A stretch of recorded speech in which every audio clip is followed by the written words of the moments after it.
Good morning, everybody.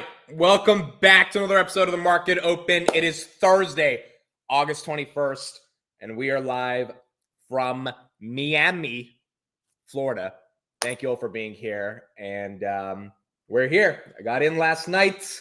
We are live today. Let me know if the audio is good. I think it should be okay. If not good, I'm going to switch the mic, but I think the audio should be all right with this mic. And yeah, we're here, dude. I'm excited. Dude, it is hot. Why didn't anyone tell me in August? It is hot as hell, bro. I came to the freaking airport with a big Nike hoodie. I walked out. I'm like, what is this, dude? Why is this so hot? Like, I knew it was going to be hot because it's Florida, but I didn't know it was going to be this hot. And it was pretty damn hot. So, yeah, Florida in the summer. I didn't expect it to be that bad. Dude, it's hot. So I'm excited to be here and be live with everybody. I am at Derek's place. So this is his background right here. It's a pretty nice spot. He might make an appearance later on the Market Open, but it's been a cool 12 hours of just seeing the city and kind of seeing what it's all like. This was the sunrise this morning. It was the view from the balcony. It's just the picture doesn't really do it justice here, but yeah, it was pretty nice to wake up and see that. And yeah, we're here. We're live in Miami. There's someone who is also here in Miami. I don't know if he's in Miami right now, but there you go. Triple V.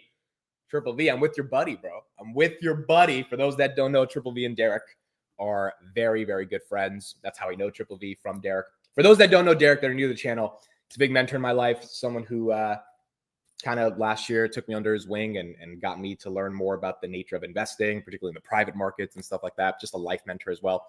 So yeah, I'm staying over at his place for the next couple of days as we navigate Miami. Triple V, thank you for the $200 super chat. Thank you for being here. Your friend has been pretty cool over the past 12 hours. Picked me up in a cyber truck at the airport and showed me around the city. It's been cool, dude. It's been a pretty cool 12 hours. And I'm very, very excited for the meetup. It'll be happening on Saturday. I hired a professional photographer yesterday as well. So we will have lots of content from the meetup, lots of videos and photos. And so probably by like Monday, Tuesday next week, we'll share that with everybody. So you guys can all see it. But yeah, dude, it's hot, bro. It is hot as hell in Miami. Did not think it would be this bad, but it's bad. So you're out till sunrise? No, I slept at like 2, but I purposely woke up at 6:30 to catch the sunrise, and it was beautiful. It was like really, really beautiful. So there you go. All right, folks, regardless of where I'm at, we still have a market to open. We got a lot of news to get into, and we'll get into all these headlines. Over the past, basically, I would say 10 hours, we got a whole batch of headlines in regards to AI, the macro. We have jobs data. I forgot we had initial jobs claims this morning. We got those initial jobs claims, so we're going to get into that, talk about it. There's a couple of bearish pieces of news for the market in general that we'll talk about because we don't hide the bearish pieces of news, but there are some pieces of news that I think are important to bring to everyone's attention, and we'll analyze what it means for the broader market. And then we'll see, can this market recover? I mean, yesterday was a fun day in regards to at least having some level of a rebound. We had Palantir go down 10% to 142. Came all the way back to 156. Right now, it's down another 0.5%. The pre-market's at 155, but the bleeding did stop at some point. Same thing with the S&P. It was down 1%. Now it's barely down 0.5%.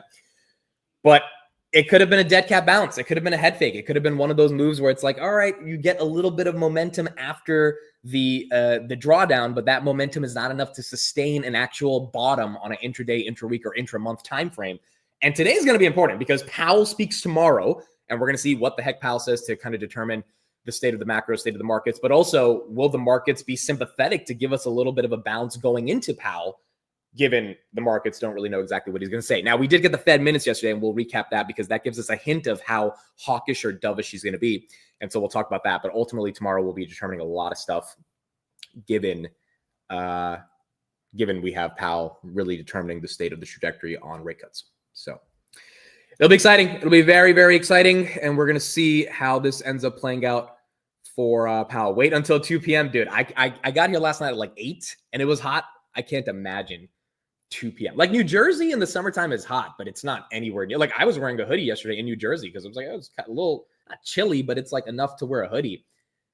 And yeah, it's 83 degrees right now in Miami. This is I'm not used to this. And it's humid, bro. The humidity, that's the thing. This is a real background. Yes, this is a real background. This is like his office area. So this is actually a nice background. I actually like it. It's a little bit of inspiration for my place. Maybe we do something like this. But yes, this is a real background. I did not move. I did not move yet. We'll be doing the first live stream from the new apartment September 1st. First live stream from September 1st. But for right now, I'll just be here for the next couple of days. All right. So, Amit, I dare you to read one of the books behind you. That's it. I got to go through these books, and I feel like I've read at least one of these books, maybe. But yeah, I'm not that big of a reader. I do listen to. Oh, but by the way, speaking of reading, even though this doesn't have to do with reading, but I don't read. I read a lot of articles every day. I don't read books, but I do listen to a lot of podcasts. I am going deep into Howard Marks. I spent on the airplane yesterday 3 hours listening to a lot of Howard Marks podcasts. One of the reasons I got interested in him is because he has a 11 million share position in Grab, but also he's a legend, right? And it's just someone, he doesn't get talked about as much as like the Warren Buffetts or the Stanley Druckenmillers. So in about a couple weeks, I'm going to report to you guys all my findings and all my lessons that I've learned from Howard Marks. He actually puts out a lot of content. Like it's not like he's inaccessible in terms of picking his brain and seeing how he thinks about the world. So I kind of want to do this every 2 weeks, pick like a legendary investor and just like go really deep into understanding their philosophy. So, yeah, in a couple weeks, I will report to you guys everything I learned from Howard Marks. All right, so let's get into it. Jobless claims. We got this data this morning. It was not the prettiest, but we did get it. 235,000 versus 225,000. Once again, continued labor market weakness. It's not good for the broader economy, but it is good for, you guessed it, rate cuts. I mean, if we continue to have the labor market not being as strong as it is, aka jobless claims not being the best, and then obviously the revisions that we had over the past couple of weeks being at 250,000 to the downside. Goldman Sachs, by the way, is assuming that we're going to have another 900,000 jobs to the downside in terms of revisions. Then it's obviously time for the Fed to cut. This number right here actually makes it even more likely, in my opinion, that the Fed is going to cut, because I just can't imagine a world where the Fed walks into the FOMC meeting and is like, hey, we're seeing all the labor market data in front of us, but the only thing we care about is inflation. Nonetheless, yesterday on the Fed minutes, that's basically what they said. The summary of the Fed FOMC minutes that came out yesterday was the majority of the Fed participants saw inflation risk outweighing employment risk, aka they are afraid of the tariffs. And because they're afraid of the tariffs, they think that could potentially weigh more than inflation. We'll talk about Walmart earnings in a second, because that's something else that didn't necessarily go the best. And so unfortunately, I think based on those minutes, the probabilities now for a rate cut in September have gone from 100% on August 14th to 95% on August 17th to 85% from August 20th to now 79%. We are seeing more and more and more of the rate probabilities starting to go down, and that's not a good thing, because we need a rate cut. You got a ton of fear in the market around AI and CapEx and all these different random headlines that we've been seeing over the past couple of days. We had a little bit of a mini pullback in very high beta names that kind of recovered yesterday, but not fully. So now you take away the rate cut probabilities, or at least you've reduced them. Not the best thing in the world to see. So from that perspective, I think it's like a good piece of data we got this morning to nudge the Fed to go further. But obviously it's a bad thing if earnings go down so much because people don't have their jobs, that it would hurt the broader economy. It's just we haven't seen earnings take that big of a hit in the broader landscape. Walmart today was a little bit of a different story. They didn't really have a horrible earnings, but they also didn't have the best earnings. Here's the update on Walmart. Good morning, Becky. Okay, there's a little bit of nuance in this one, so hang with me. So Walmart putting up earnings of 68 cents adjusted. That's unclear if it's comparable to analyst estimates or some legal charges in here. Revenues, though, are stronger than expected, $177.4 billion. The street was looking for $176.16. Now, operating income is coming in at a negative 8% in the U.S. because of insurance, legal, and restructuring charges. So Walmart self-insures for costs and liabilities for things like worker compensation claims.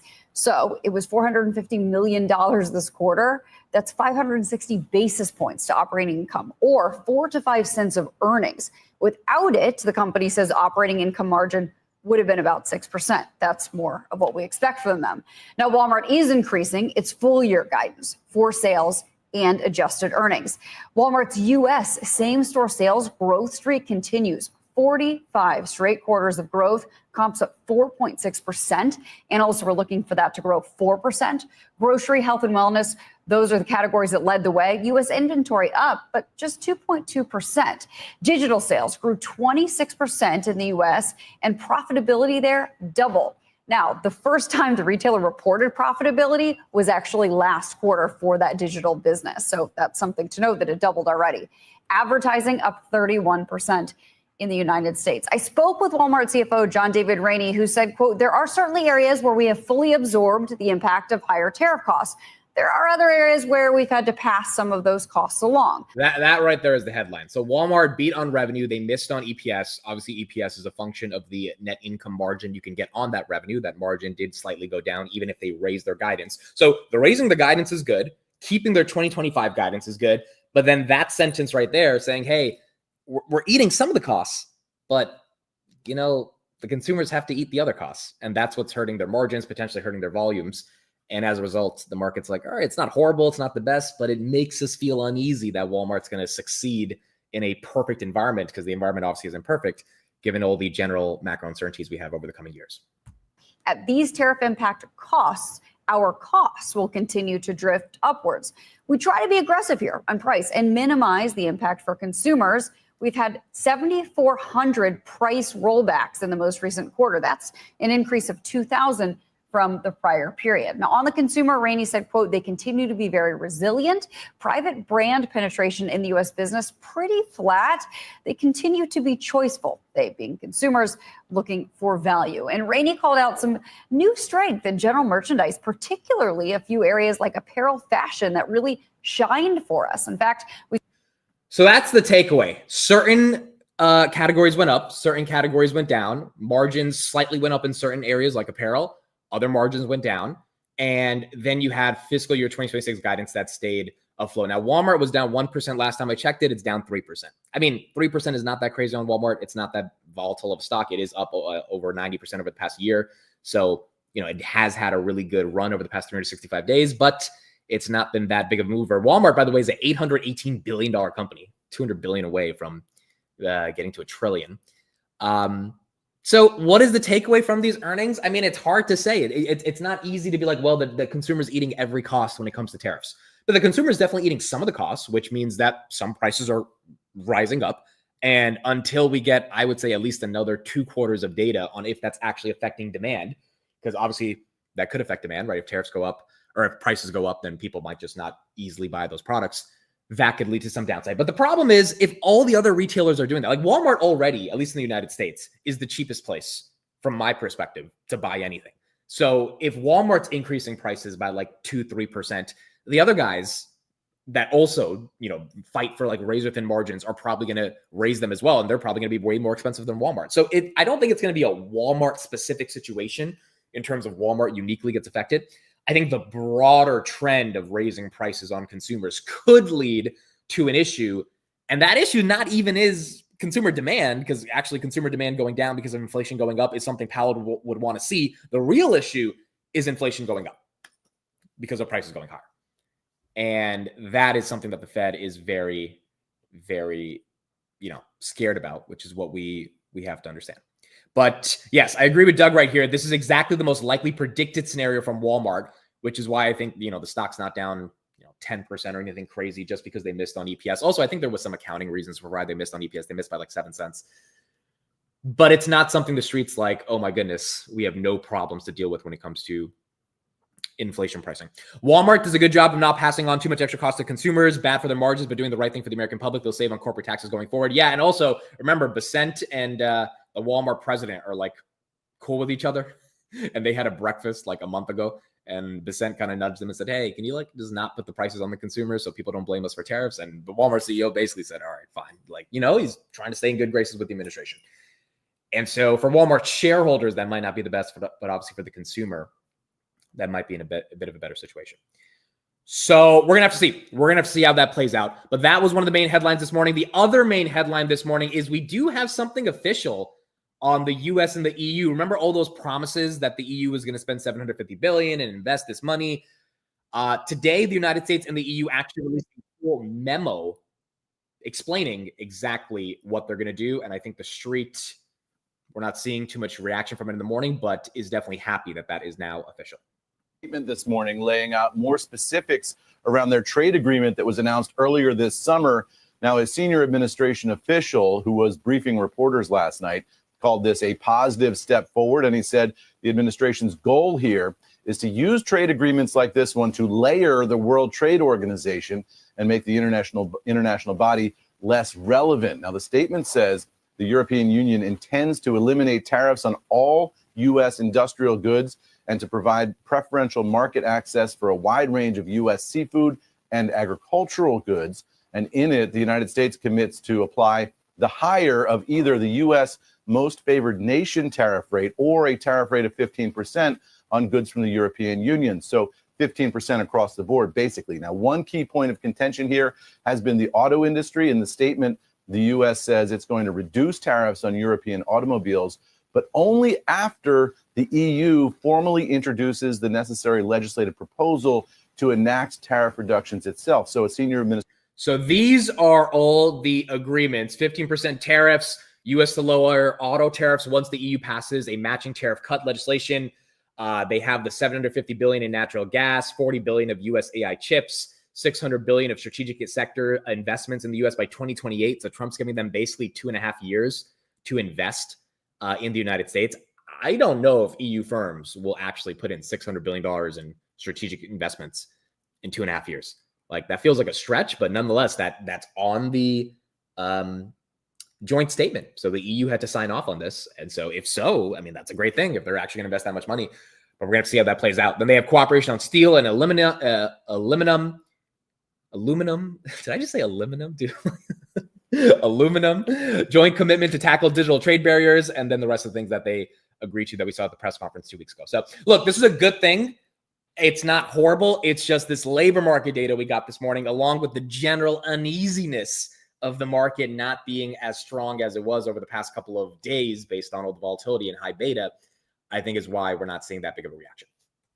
And that's why you're seeing some of the, I guess, slight weakness right here in the pre-markets. So there you go. Here's a poll I'm going to do in the chat. Do we expect another red day or green day? Red or green day. Again, yesterday, everyone said red, including myself, and it still ended red, but it wasn't that red by the end of the day. It wasn't that red. We ended up coming back, which wasn't that crazy. But I was surprised. I mean, put in the chat, were you surprised yesterday? Because like I kind of left for 3 hours between the market open and market close, and by the time I got back home and I looked at the market, I was like, dude, like, that was a hell of a recovery. Like, if you bought the dip, even intraday, if you traded it back up, you made almost 15% on your money on almost anything because everything went down and went up at the same time. It was very algorithmic. And this is what we were talking about yesterday, right? That things would kind of bottom at one point altogether and eventually they would move up, but they really moved up. And today, I think, is going to be a big test for the market to see if it can continue to move up.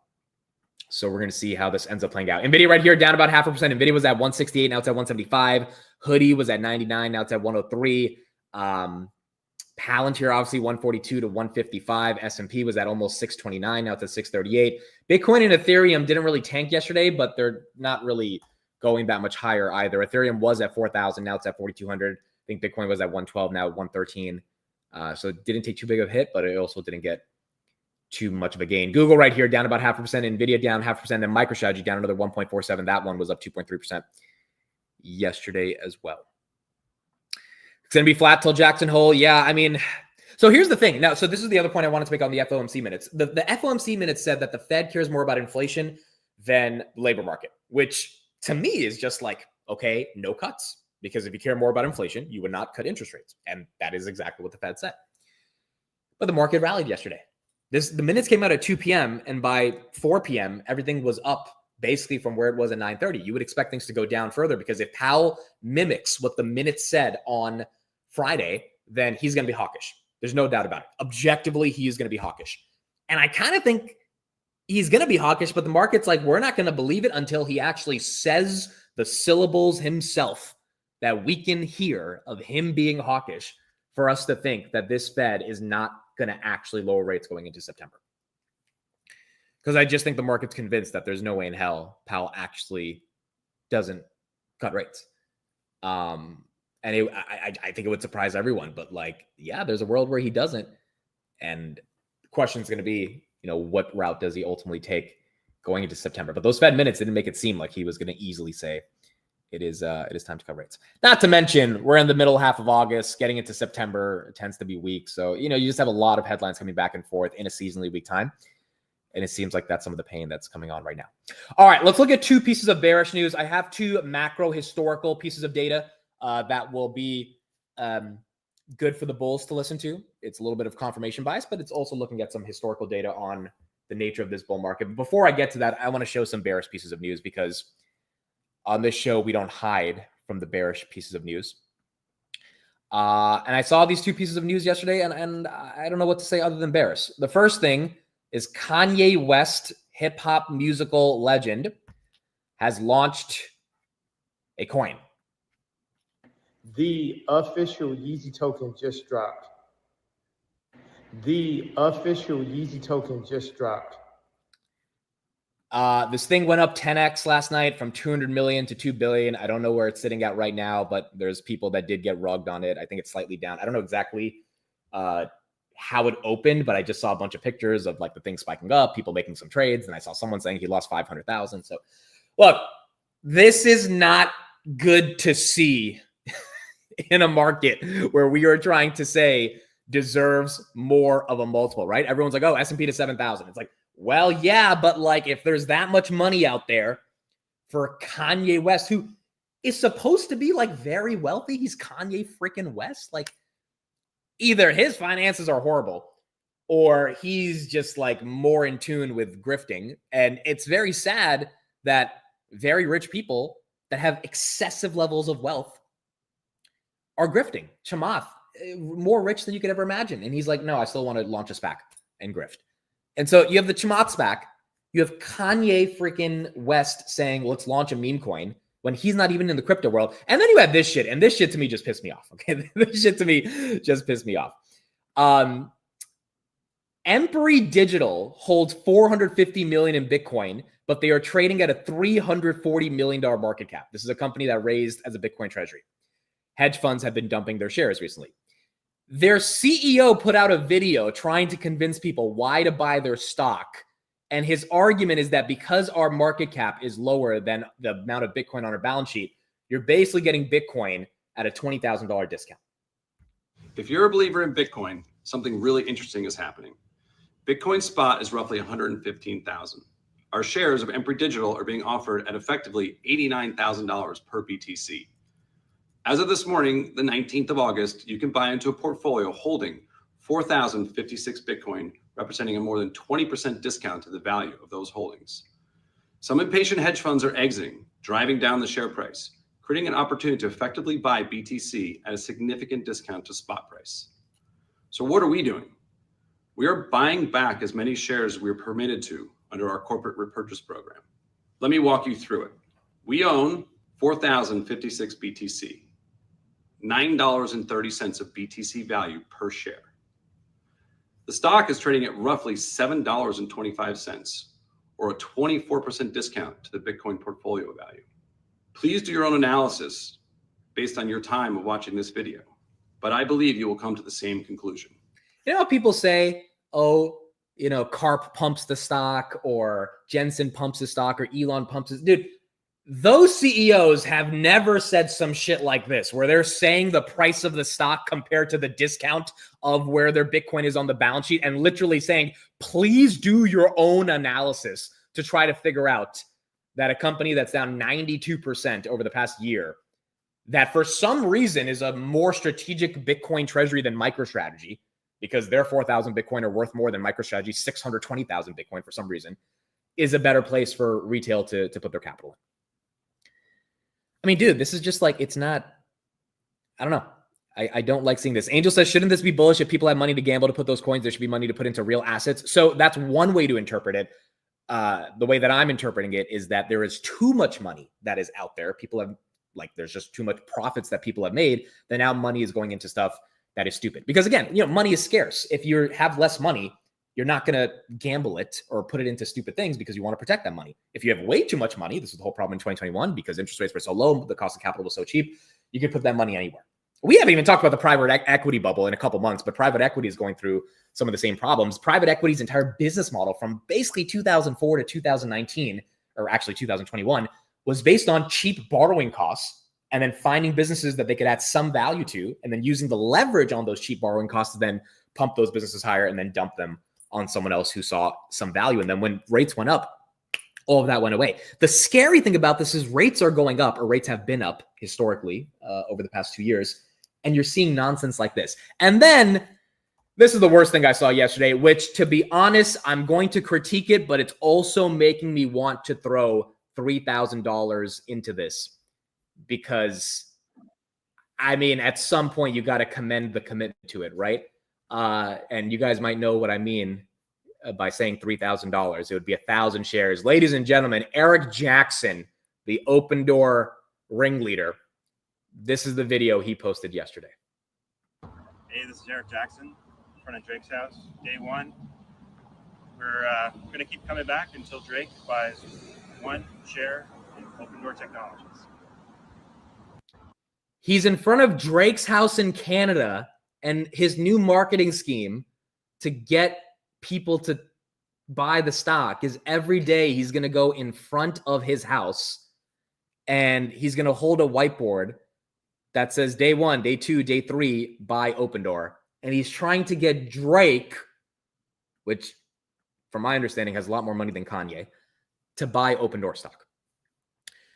Now, part of me wants to buy 1,000 shares of Open Door just for the hell of it. Because if someone is that willing to do this shit, I'm just like, you know what, bro? If he actually pulls it off and Open Door, ends up going higher, like, I kind of want to be part of it. Not because I believe in it at all, like purely as a gamble of just like, dude, if you're willing to drive to Drake's house every morning and make a video like that, I don't think Drake's going to buy it. I think Drake would be risking his brand too much with buying it. But like, I kind of like the hustle and the grind. But the other part of it is like, dude, what is going on? Like, why is Open Door getting all this attention in the greatest technological revolution of all time? We should be talking about much more important things than Open Door. But he's catalyzed this entire community to care about Open Door. Now, maybe I'm fully wrong and the Open Door catalyst is so strong and I just don't see it, which is very possible. But if it's not, if it's just some nonsense to get the stock to go higher, then it is a function of too much froth in the market. It is a function of just too much froth in the market. So having said all of that, the goal of this show is to present all the data. I'm still not selling my equities based on that, but it definitely makes me feel uneasy. I'm not going to lie. Like seeing all this stuff, if we were to get a 10, 20% correction, not on the S&P, but on individual names, right? High beta just takes a hit, which we literally did get yesterday until we recovered. Like you can't deny that, yeah, there's some shit going on in the market that's a little frothy. And for some of that money to kind of be taken out, it wouldn't be the worst thing in the world because some of this stuff probably just needs to go away. So, I mean, let me know in the chat if that makes anyone feel uncomfortable. It's like, it's not enough for me to be like, oh, I'm getting rid of my equity and I'm selling everything. Like, I don't feel like that is the takeaway from this. It just makes you think, maybe I need to be a little careful allocating capital. Maybe I need to be a little bit more watchful. Maybe I can be more aggressive on my covered calls. Maybe I can, buy puts near the money if I'm feeling a bit scared and I want to hedge. Like I think it does inform how people are thinking about this. And then not to mention, you got this headline yesterday, which is not bearish, but it got interpreted as very bearish. Meta froze AI hiring. So this came out at like 7 p.m. last night. And then every news article was like, AI's dead. Meta froze hiring. Their AI is not real anymore. A Meta spokesperson had to come out and saying, hey, this is basic organizational planning. It's a temporary pause on some hiring and transferring that the company does regularly. The reason I didn't think it was bearish at all when I saw the headline is the point of AI is to not have that many jobs. Like the whole goal is automation. So if Zuck just gave out a couple $1 billion over the past few weeks to all these random researchers, like he hired a few amount of people, but he spent a lot of money. So it's not like he needs to hire that many more, right? He stole some of the best researchers on the planet and he might not need more people, but it's okay. Because the point of AI is not to have 20,000 employees. So I think this headline got really misinterpreted by the media because the media wants that juicy narrative of AI is dead and the stock market's going to collapse. It didn't necessarily feel like that's what Meta was doing. But nonetheless, that headline itself is also what got people to be kind of scared. And, potentially, I think that's why Meta's been taking a hit over the past couple of days Meta right here in the pre-markets. Are we still down? We're at 740, 747, down just a little bit, 742. Maybe some people knew on the street that Meta was reorganizing their sector and they kind of wanted to front run the news of them bringing down some of their AI. So that's what we got in terms of the bearish news. Gus says, I'm uncomfortable. I didn't sell all, but I did trim some stock to reallocate. I don't hate that. You know, taking some profits here is not absolutely crazy. I'm not in my new home. I am with a mentor over the next few days. His name is Derek. You might see him later on the market open. He might make an appearance. But the background is his place. And I will be in the new home September 1st. That's when we're going to do the first stream from there. XRP is also sharing frothy behavior. Yeah, and I mean, that thing pumped up to all the way to 350. That right now is now at 290. Again, it kind of moves with Bitcoin and Ethereum, and Bitcoin has been rather flat over the past couple of days. As a Canadian resident, I feel embarrassed. I don't even know the guy was from Canada. I was like, why is he at Drake's house? Apparently, he's a Canadian hedge fund manager, and now he's using Drake. Oh, Jeremy bought puts on Duolingo. That news came out yesterday. I didn't watch his video, but Jeremy went like 50,000 deep into Duolingo puts. I don't know exactly why, but apparently he doesn't like Duolingo. So we saw that yesterday as well. But in general, like there's just a bunch of different headlines out there that makes it feel a little toppy. Not to mention the S&P 500 again is trading at 22 times forward, 5.3 times its book value. And those numbers in a nutshell don't mean anything. But historically, from a contextual perspective, those numbers are all-time highs, essentially, or very close to all-time highs. The price to book value is all-time highs, and the PE ratio is, I think, also all-time highs or very close to all-time highs. So the point is not, oh, sell the market because it's at all-time highs. The point is, if we want to go higher, you know, everyone calling for 7,000 S&P, we're going to need some fantastic earnings growth that overcompensates for some of this nonsense froth that we're seeing. And Q3 is going to have to deliver that, along with JPAL delivering that, hopefully going into the end of the year. So we will find out as we get into it. What did I miss about Drake? The open door ringleader is at Drake's house every day for his new marketing plan to convince him to buy open door stock. That is what you missed about Drake. Now, if Drake actually buys open door stock, this kind of why I want to buy 1,000 shares. I'm like, dude, like, Drake actually ends up buying it. This thing's going higher. But yeah. Anyway, I don't think it's the end of a bull market by any means, but you have to address this stuff, right? Like, this stuff is out there. People. Okay, see this guy. See, you want to say hi right now? You want to say hi? No, come through. Go say hi. All right, I'll get you after the market open. Dude, Derek's been calling a top for the past 12 hours. He's like, dude, sell everything. He's like, yeah, he just said, I'm the guy who sold Palantir. He's like, dude, sell everything. I was like, no, I'm a long-term investor. He's like, no, sell everything. It's a top. He's like, get out of the market.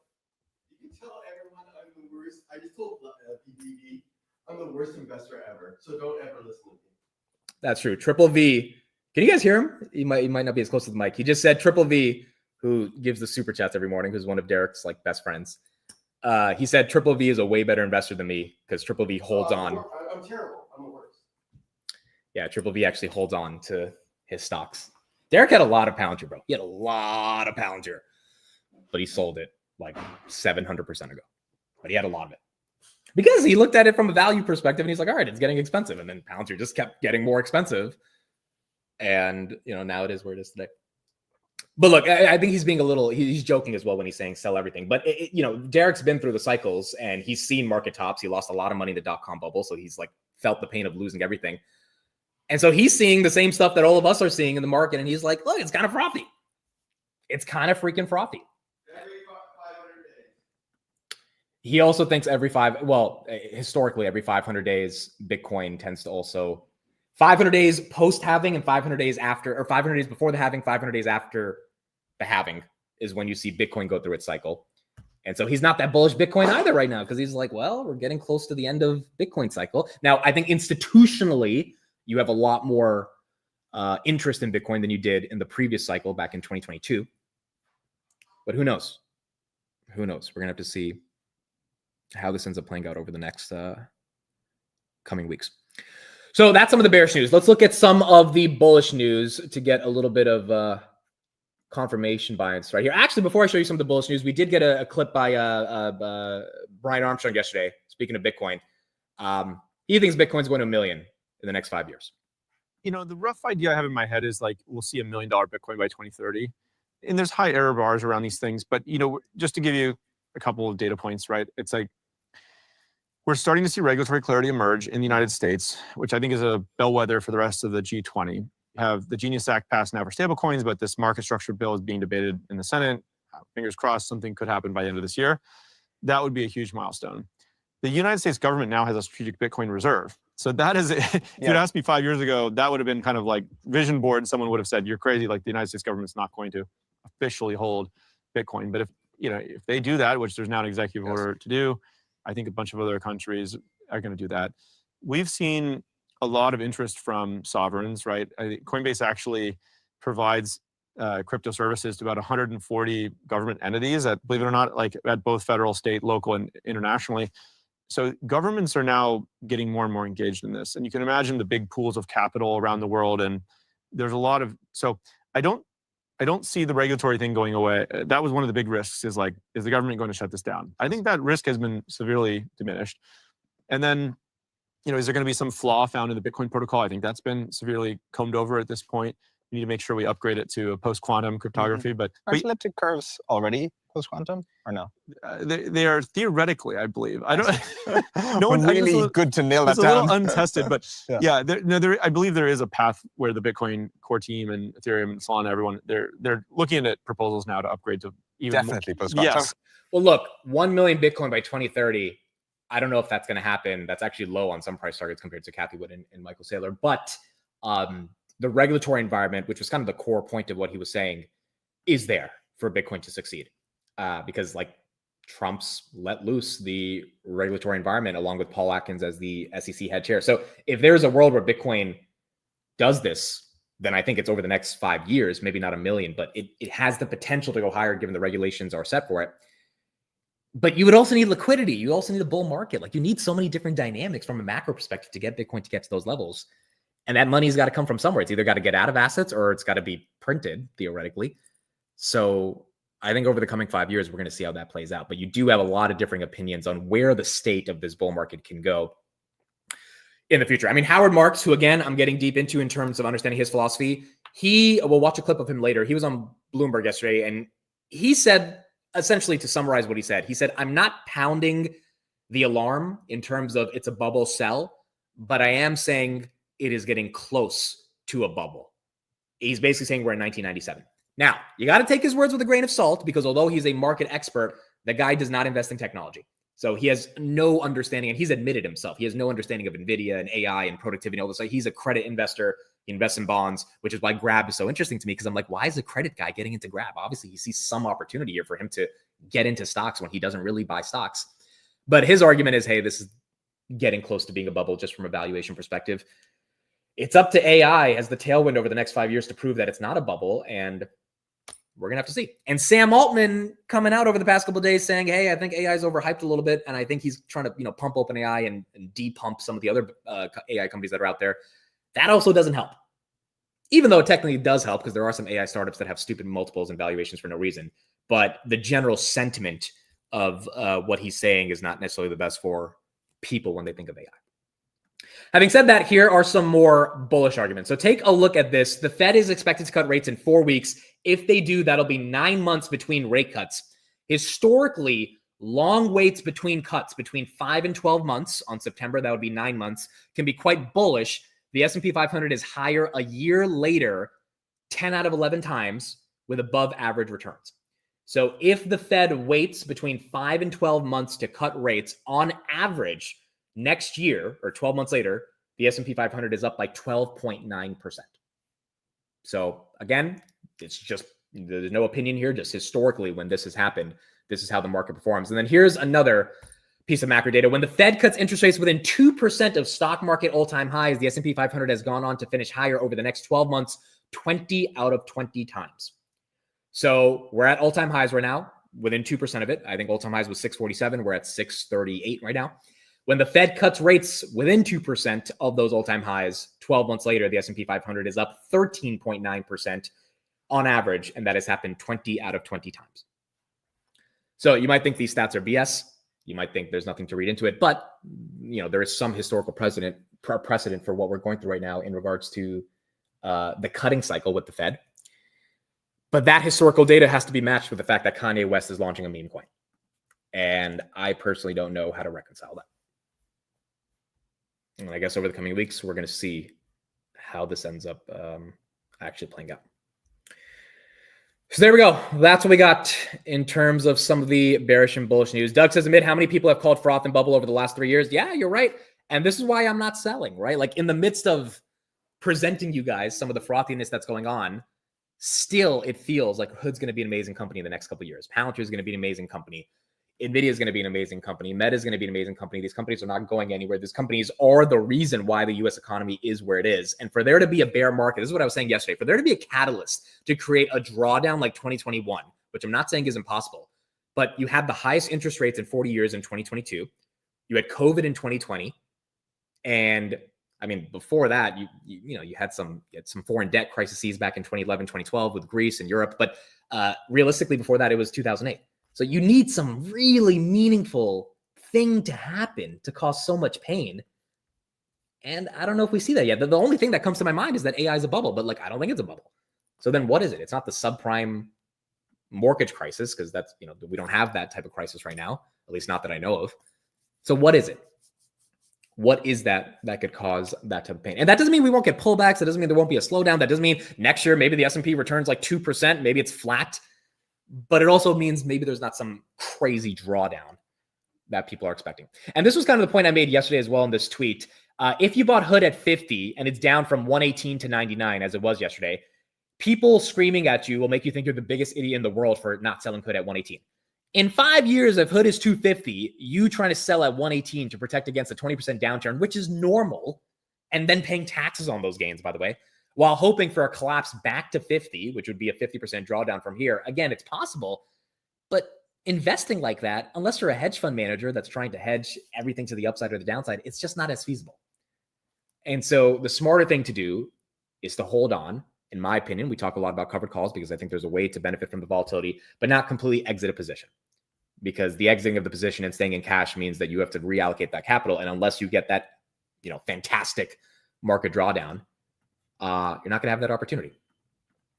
And so I think a lot of retail over the past couple of days potentially has been, feeling that same sentiment and deciding, screw it, I'm just going to sell and wait for this big drawdown. And if that drawdown doesn't happen, unfortunately, they're going to have to chase it when it goes higher, which is exactly what the hedge funds ended up doing back into April. That's not even investing. Agreed. That's not even investing. Speaking of retail, this is from Citadel. This came out yesterday. Tesla, NVIDIA, and UNH are the top picks from retail on a 5-day rolling basis of net order flows. This is 16 out of the last 18 weeks. Retail traders have now been net buyers of U.S. equities, so only 2 weeks being net sellers. This is the 6th longest bullish stretch since 2020 of net buying activity from retail. And Tesla, NVIDIA, and UNH are taking up the mantle. Tesla and NVIDIA, that's obvious. UNH, this is becoming a retail stock, folks. As much as Buffett and Tepper and all these guys are getting into it, this is a retail story. And I think retail just says, hey, we don't want to buy, I don't know.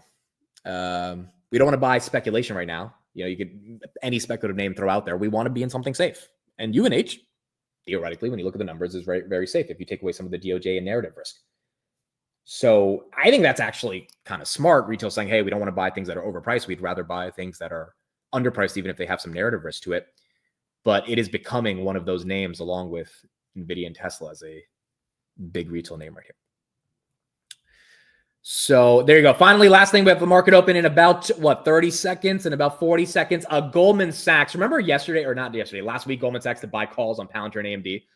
That was another, a sign that was like, dude, why is Goldman Sachs telling people to buy calls on Palantir and AMD? They said this morning, hey, you should buy the dip. So they said, hey, momentum's being sold off. This is just high beta algos taking place. You probably should buy the dip in momentum stocks. And I mean, so far, at least as of yesterday, if you bought the dip at like 11 a.m., you've been right. So today we're going to see if that dip can continue to pay off, if we can continue going higher. All right, folks, we got 20 seconds. Thank you, everybody, for being here. I have my small bell with me. Did not have the big bell. If you come to the Miami meetup, you will be getting one of these small bells. Very excited to meet everybody. And hopefully when you get this bell, every time you watch the show after that, you can ring it with me. Here we go. It's 9:30 a.m. all the way from Miami. The stock market is now open.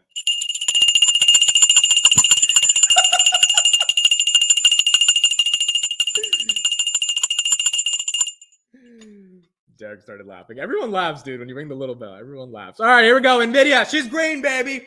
She's green. We're green by 17 cents, 175.50. And it's gone. Never mind. NVIDIA's right. 175.30 on NVIDIA. But all right, you got a little bit of flat action. Palantir, that's down 0.21. MicroStrategy, that's down 1.4. S&P, that's down 0.35. Duolingo, Jeremy Financial Education is short Duolingo, or at least he has puts on it. 336, that's down about 1%. Hoodie, she's green. Hoodie is green by 50 cents. Every cent now, every cent in this market matters. Every cent. Hoodie's actually up almost by 50 cents. 105.81, trying to get to 106. Google trying to get to 200. Visa's down. MasterCard's down. United Health back above 300. That's green. Short QQQ, that's up. That's inverse the Qs.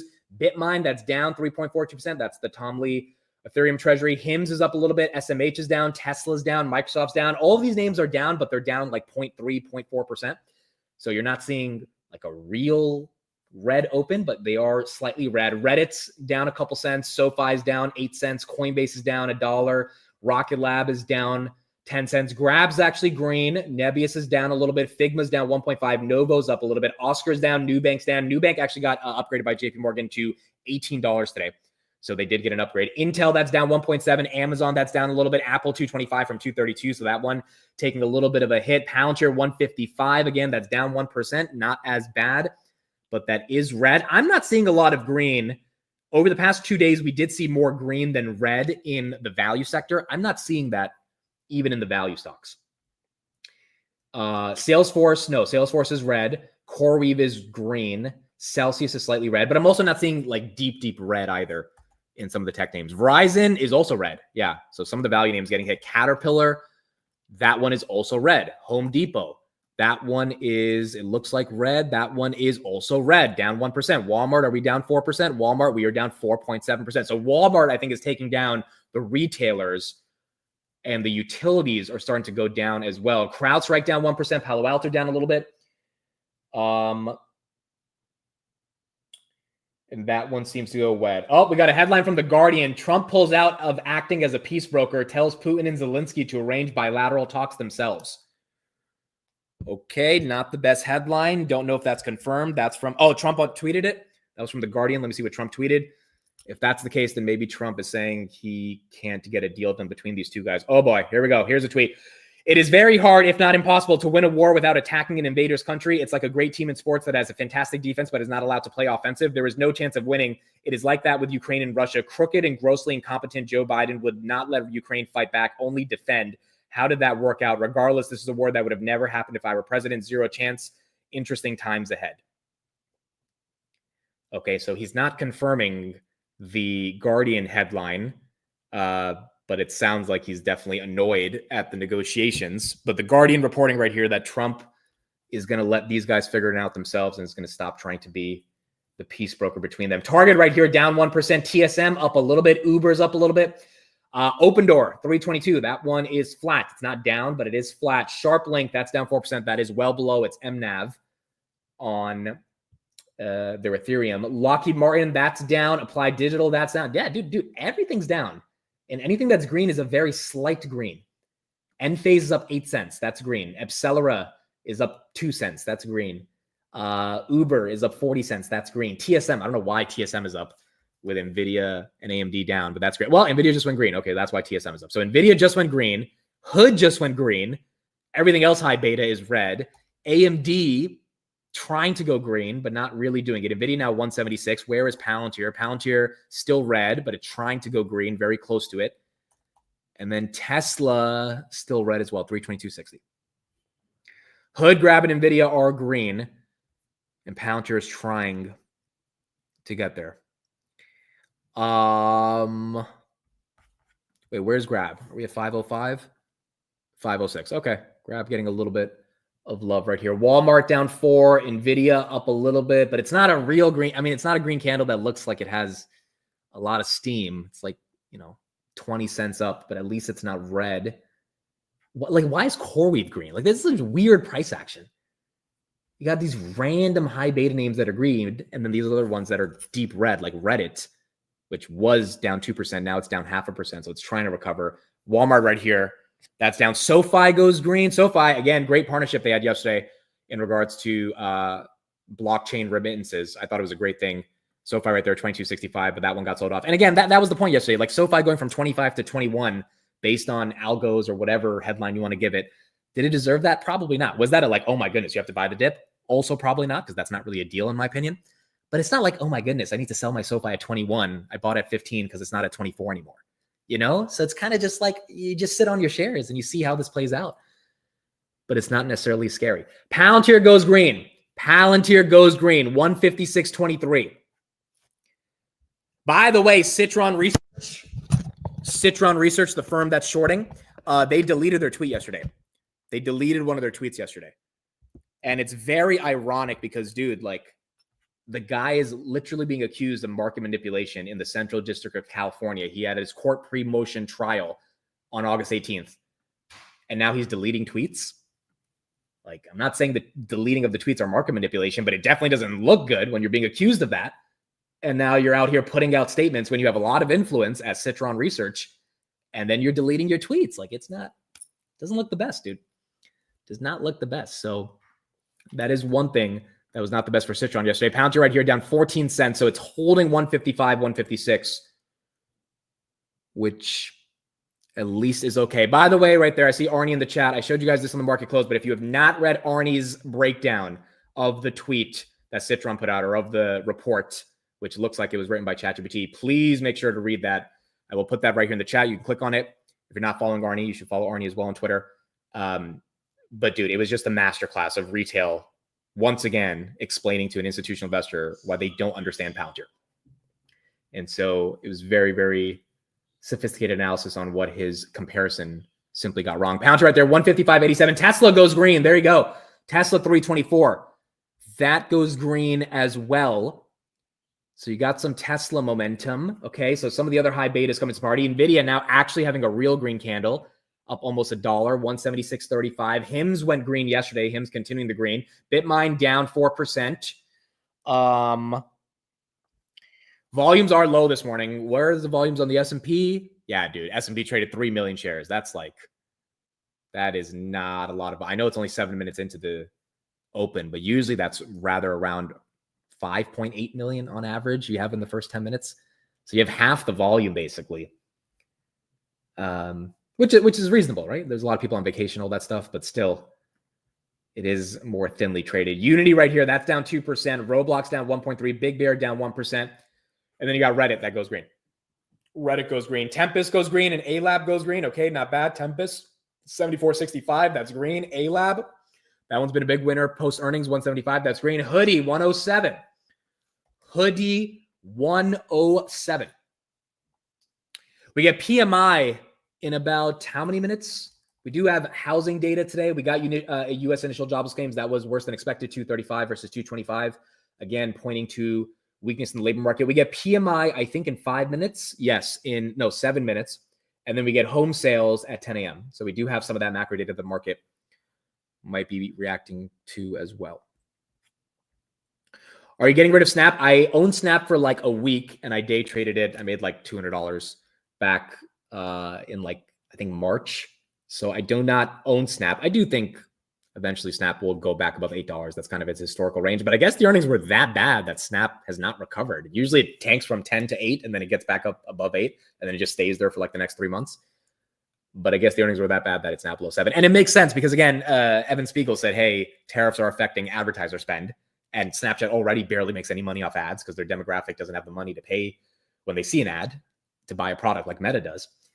And so for them, it's just like there's not really a bull case going into the macro uncertainty around advertising. SoFi right there, 22.64. Palantir is still slightly red, but trying to get back to 156. Grab at 505, and then Tesla at 3 24.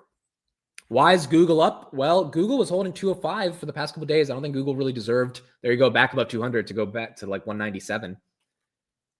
And so, Google should be a candidate to get a bid. If we do get a little bit of a drawdown, probably Google takes a hit because it's Google and it's in the Max 7, but it's the cheapest Max 7 objectively. So if people are looking for value with still growth, I mean, Google's just obvious. But given it's part of the Max 7, it still does end up being a bit high beta. In terms of PMI, so we're getting services and manufacturing and then global composite. Global composite, we want 55. Manufacturing, we want 49. Services, we want 55.7. Those are the three numbers we're looking at. We'll get it at 9:45, so in about 5 minutes, and we'll see how the market reacts to it.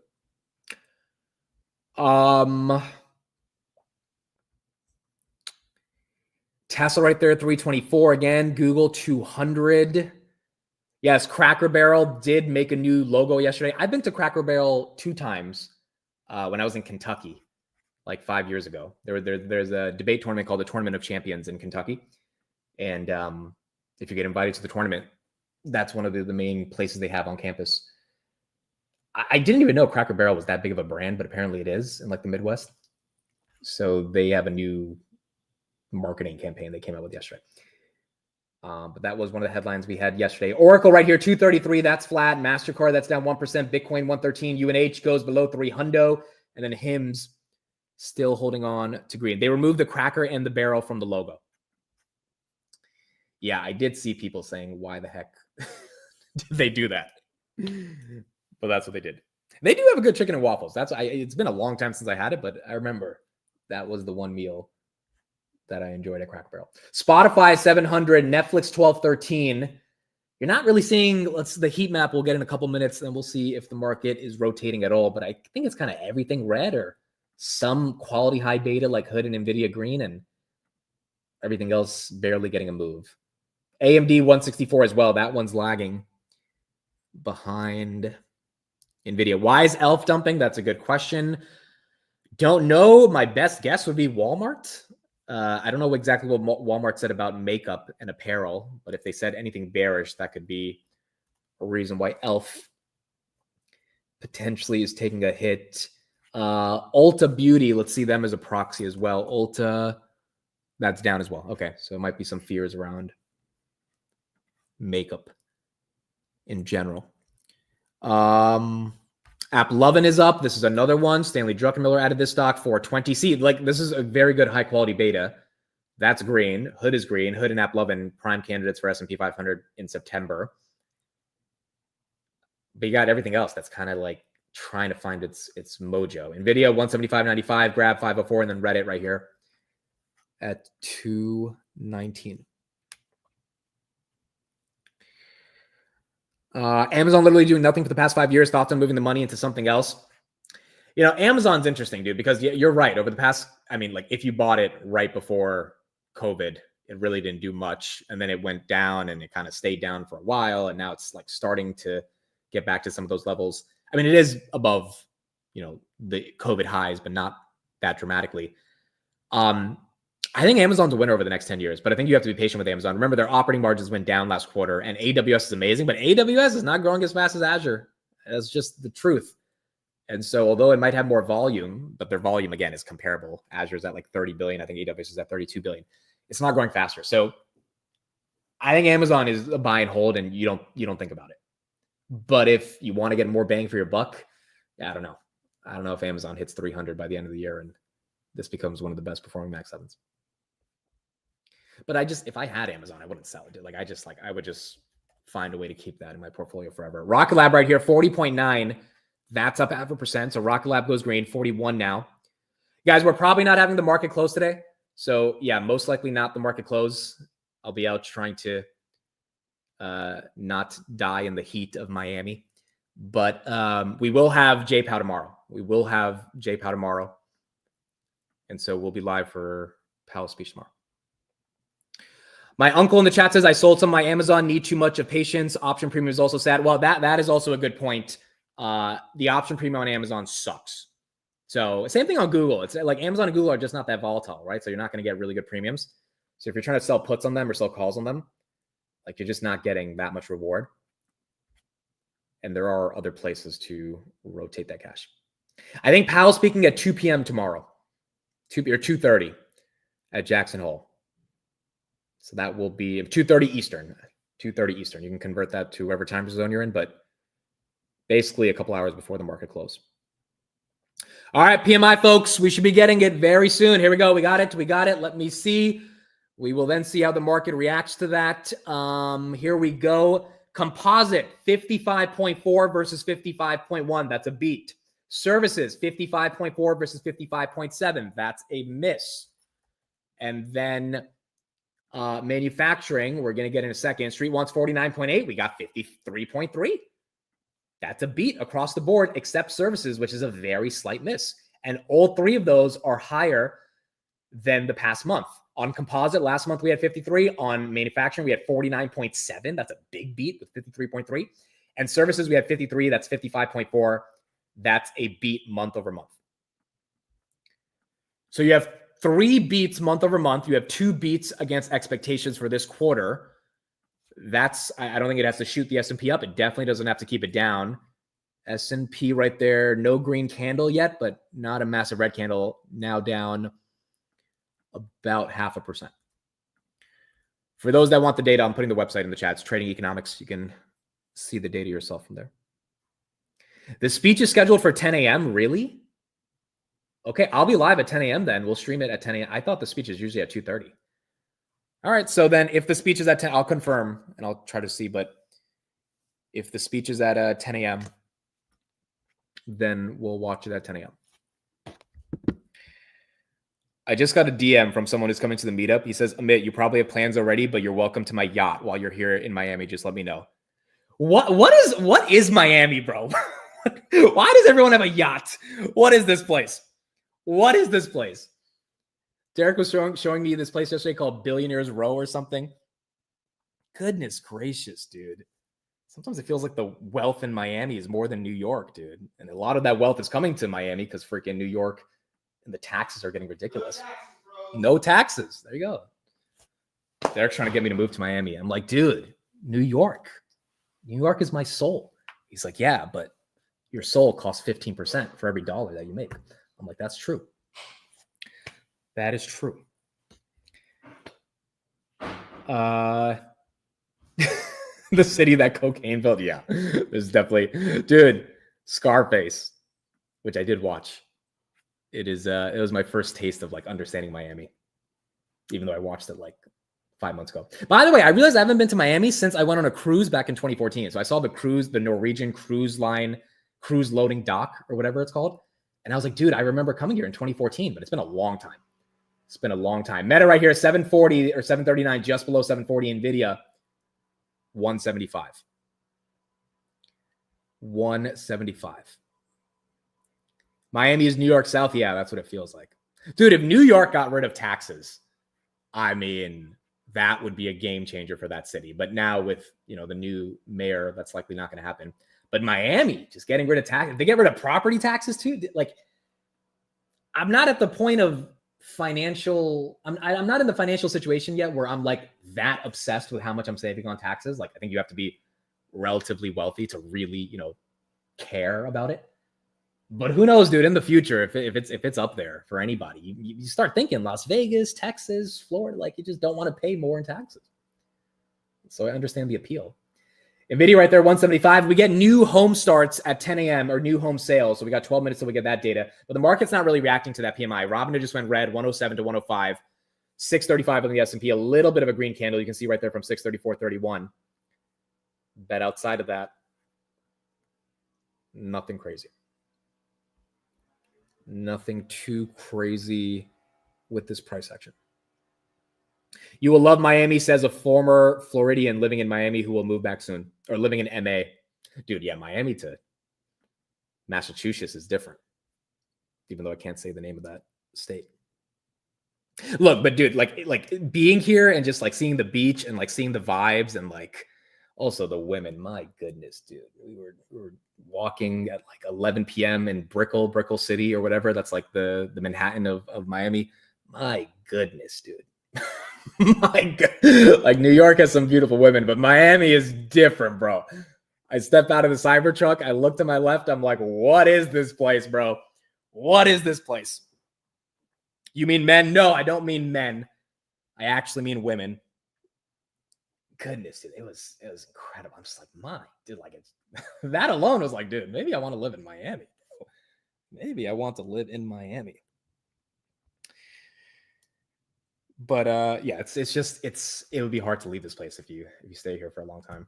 SoFi right here, 2274, hoodie 105.40, and then Rock Lab 40.96. All right, let's see if we have any other headlines. Let's see what else we got going on. Kind of a flat day, guys. We're not getting a lot of stuff. We had that Trump tweet. We have the Guardian headline. We had some macro on PMI, but nothing too crazy. Besides that, again, jobs data was not good this morning. Likely will lead to, hopefully a rate cut. This is the jobs data. If you missed it this morning, U.S. jobs claims right there.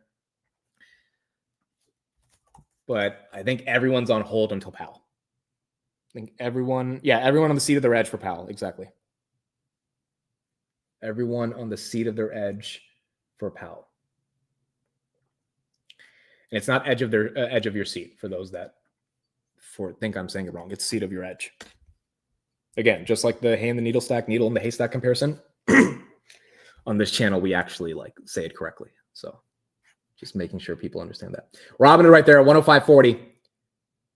That is slightly green. Again, you're just not getting crazy price action. NVIDIA's toying with 30 cents up and down. Tesla went from 324 to 322, and then Palantir 156 to 154. Let's listen to a take on Palantir. We did have one of the analysts come on this morning on CNBC, and they were talking a bit more about Palantir. And they're trying to understand a little bit more about their valuation. Now, Dan Ives went on CNBC. I was at the airport yesterday listening to Dan Ives talk about Palantir. And look, I love Dan Ives. I think he's great. Unfortunately, he was like, they're going to be $1 trillion in 2 years. And look, could they get there, dude? It is very possible. I'm not saying it's they're at 350 billion. Yes, it's possible. But him saying that and the expectations of the market, let's say Palantir's doing what? I don't know, 10 billion in revenue, not a quarter in revenue in 2 years in total. Let's get maybe 12 billion. Just imagining $1 trillion on top of that, it's not easy, dude. And as much as I love Dan, putting that public expectation out there, because Dan does have a lot of influence. I don't know. I wouldn't say that. I'm a bit more realistic, and maybe I'm wrong, and I would happily be proven wrong because my shares would love $1 trillion, but I don't know, dude. So in the midst of this sell-off, you do have people like Dan Ives saying, nope, it's a buying opportunity, which it probably very well is a buying opportunity over the next 4 or 5 years, right? Is it $1 trillion company in the next 2 years as he's predicting? I don't know. It's just not that easy to see exactly if that plays out. Thoughts on CoreWeave? The CEO and the insiders are getting to sell shares. So I don't know, dude. I think I would wait to see when the insider selling stops on these shares, just because the IPO lockup is gone. I don't love the valuation here, but I also would like to see once that insider selling is done. But in terms of the general AI CapEx trade, CoreWeave is great. Nebius, I'm starting to like a little bit better just from a valuation perspective. But all of these trades take a pause if Powell gets hawkish and the market gets a little bit growth risk off, right? So is CoreWeave at 92 a decent deal? Maybe, because it was at 150 2 weeks ago. But also it's if the market goes risk off, no, CoreWeave's probably going back down to 70, 80. And all these stocks are going to take a 10, 15% hit. And maybe then you have, a much better opportunity. So I think really it depends on Powell, and waiting a couple of days is not the worst thing to see. What does Derek do for work? He is an entrepreneur. He is a founder. He has built multiple companies, sold multiple companies. He's currently building a new startup, which maybe towards the end of the stream, he'll come on and talk a little bit about what he's doing. I'm also an investor in that startup. But yeah, he's been a founder his whole life. And he's been very successful, but he's also been through the pain of building a company, and then, the market's hot, and then the market's not hot, and then you see the market come down. It's so he's been around the block when it comes to navigating different market cycles. Uber right here, 93.47. S&P still flat, not really getting a move. And then Amazon at 221. Is Derek's place on the water? Yes, it's on the water. And it's absolutely gorgeous, bro. I woke up this morning just to take this picture. It doesn't show that well in the camera, but it's just absolutely gorgeous, bro. It's just an incredible, incredible view. It rivals the New York City skyline view that I'm obsessed with, but I still think the skyline is just too beautiful to leave it at this stage of life. All right, here's one of the analysts this morning speaking about what's going on with Palantir. Look at this, because Palantir shares bouncing back slightly this morning after sliding over the last week. Year to date, the stock is up more than 100%. But we'll show you what's happened this week as well. Join us right now is Tyler Radke, Senior Equity Research Analyst at Citi. Good morning to you. Good morning. Is it overbought? Is it oversold?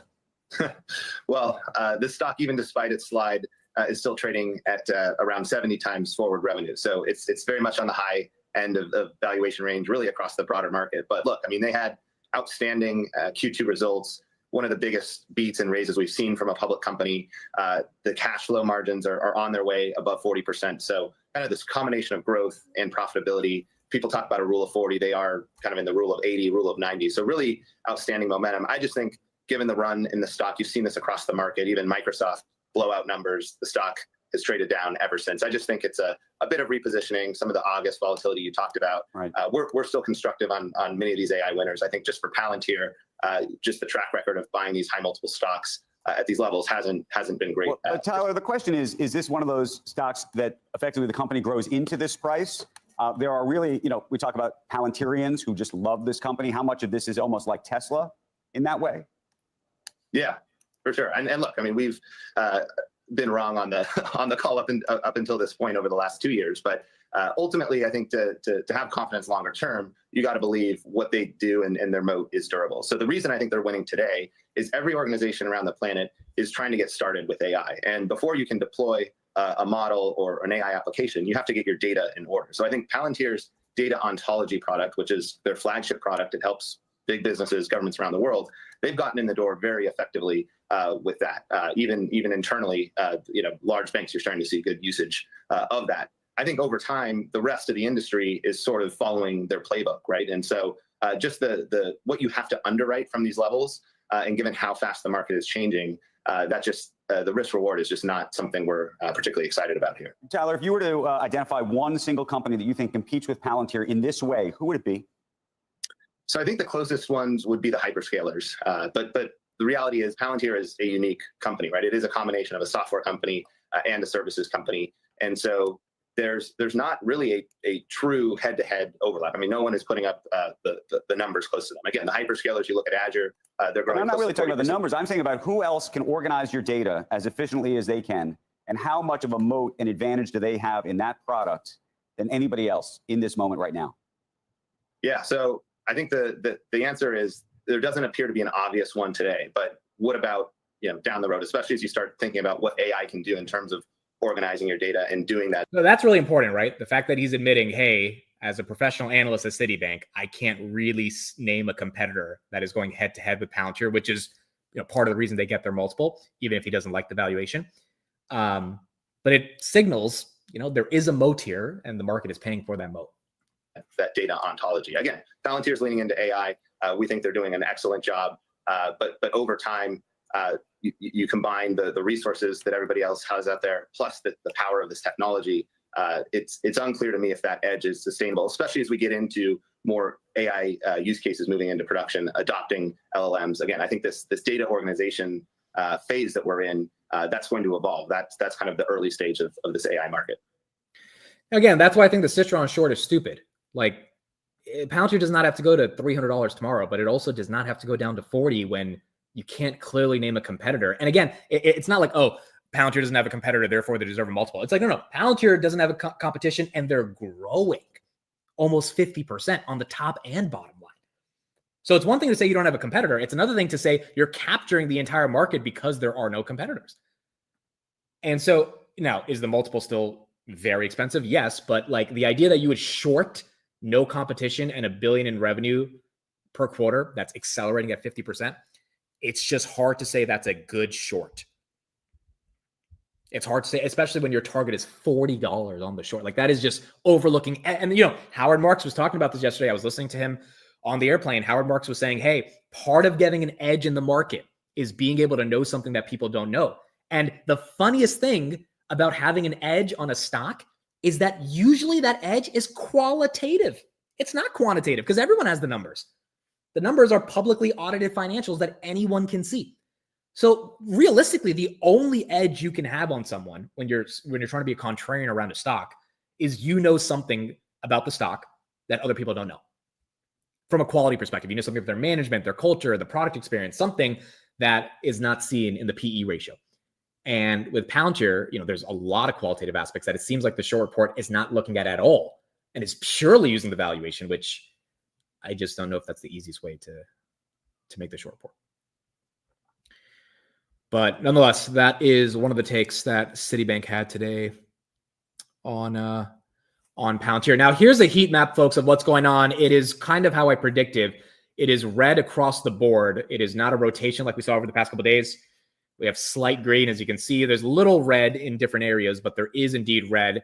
Consumer defensives down, industrials down, utilities down, real estate down, healthcare is slightly better than medical devices. Insurance is down, Berkshire Hathaway down 1%, financials taking it on the chin today, and then obviously tech is down. But tech is not like financials are down more than tech. Nvidia's down 0.07, JP Morgan's down 1%. So whatever rotation we had over the past couple of days, that is kind of being sold off. And quite frankly, maybe that money is just going into cash right now. But you do have red more across the board. Okay, new home sales. Let me pull that up. We do have that coming in right now. Wow, 4.01 million. Street expected 3.93. We came in at 4.01. That's existing home sales for the month of July. Last month, it was 3.92. So all the data we got this morning is good. Existing home sales month over month, Street thought it would be negative 2.7. It came in at 2% positive. PMI and home sales, not horrible. Again, the housing market's still frozen. So it's not like these are major beats. But you did have rates come down to like 6.47 over the past 5 days, which is good. Seeing a little bit of that market at least breathe for a second. S&P right there, 636. S&P actually going green. There's a green candle. Maybe those new home sales could get us green for the day. Now it's down 0.28. It was down 0.5. Not too bad. Not too bad. Fake data. The housing data tends to not be as fake from my understanding. I mean, like jobs data is like housing data is not based on surveys. It's based on, at least I don't think it's based on, I think housing data is legit based on like the actual, hey, how many homes were sold? How many homes were bought? So, because a lot of these homes, I mean, most of these homes have mortgages. Not everyone's buying them in cash. And so those mortgages get registered with the FHA. And I think that's how they produce the data. I could be wrong on that methodology, but I think the housing data is a lot more reliable than the jobs data. The S&P getting a little bit of a pump right there, 637, 636.6. Trying to get to 637 right here and go green. Is the data in favor of cuts? Yes. I mean, look, the housing beat was not some phenomenal beat where it's like, oh, we don't need rate cuts because, we sold 8 million homes versus 3 million expected. So all the macro data seems to be in favor of cuts, especially the labor market data today. But inflation is what I think the Fed is more scared about right now. So there we go. UNH right here as well. That one trying to also get some momentum on this. UNH 300, barely holding 300. All these stocks barely holding their green for the day, like a Palantir, like a Hood, like a Grab, like an Nvidia. But at least they are not tanking as they were yesterday. So there we go. 10-year yield, that is up today. You're right. 4.3, 4.328. This was at 2.7, 4.3, 2.7 last week. And now that one's down. Dude, when do we have a date on Fannie and Freddie going public? Do we know? Is that happening like in the next month or something? Because Trump really wants to get them public. And it feels like that is happening very soon. Expiry date of my grab calls is Jan 2027. Jan 2027. We got to get to $10 by Jan. Well, realistically, we got to get to $7.05 because of the spread. But if we get to 10, it'll be a lot better. But Fannie and Freddie, I mean, again, that's another thing for the housing market that we got to see how it ends up playing out. But that is something that could be a tailwind going into the end of the year. Walmart right here, is that one still red by 7%? Walmart down 4.3. Okay, so that one's recovering a little bit as well. Who would have known Florida's hot in mid-August? Dude, I know it was hot, but this type of hot, the humidity is what makes it just like, goodness gracious, bro. It's hot, hot. Hot, hot. App Lovin' still up 3%. All right, so that's getting some love. We got most of the macro data in for the day. I think it really is Powell, guys. I think it is the market kind of just waiting to see what's going to happen with Powell. Joseph Carlson did respond to Jeremy Short. He wrote a long post yesterday. I read a little bit of it. Is anyone in Duolingo? Did anyone follow Carlson into this? Obviously, I have this in my stock draft, but I don't personally own it. Speaking of the stock draft, we are at 17% for Matt, 10% for me. Tanner's at 4, Steve's down 4, Chris is down 2. So it's Matt, Amit, Tanner, Chris, and Steve. And that's what we have on the rankings. Yeah, Joseph Carlson came out and he just like disagreed vehemently with everything that Jeremy said. I will agree, dude. It was Jeremy's short thesis is kind of, I don't like it. Like, I don't get it. So I'm just going to read his claims, not the counter arguments. But Jeremy said Duolingo is hyped up on social media. That's going to die out. He said the hype cycle means revenue growth is going to die out. He says Duolingo reminds him of GoPro and Fitbit, companies that have single products that go through a hype cycle and then have a big decline. He said there's a finite number of people that want to learn a language, so the TAM's not big. And then he said the PE is at 102, trailing 12 month at 139. It's way too expensive compared to where the NASDAQ is. And that was kind of his core argument. So the 5 arguments were low TAM, high valuation, and the product is overhyped. I don't think those are hard arguments to respond to. And I don't think those are good short arguments. Like, I think he's undermining the qualitative aspects of that business and how well they're growing. Now, look, if Duolingo stops growing, then yeah, he's going to be right. But everything, I mean, they have like 10 quarters of consecutive growth on DAU, MAU, revenue, net income, paid advertising or paid subscriptions, Like, I don't know how you short that. Like, you've got to assume that the whole thing collapses. And it's like, also, does he know the founder of Duolingo? Dude, the guy's a rock star. Like, he sold his advertising company to Google 10 years ago and then started this. I'm like, I don't know. I don't think you easily just bet against those people and think they're going to zero.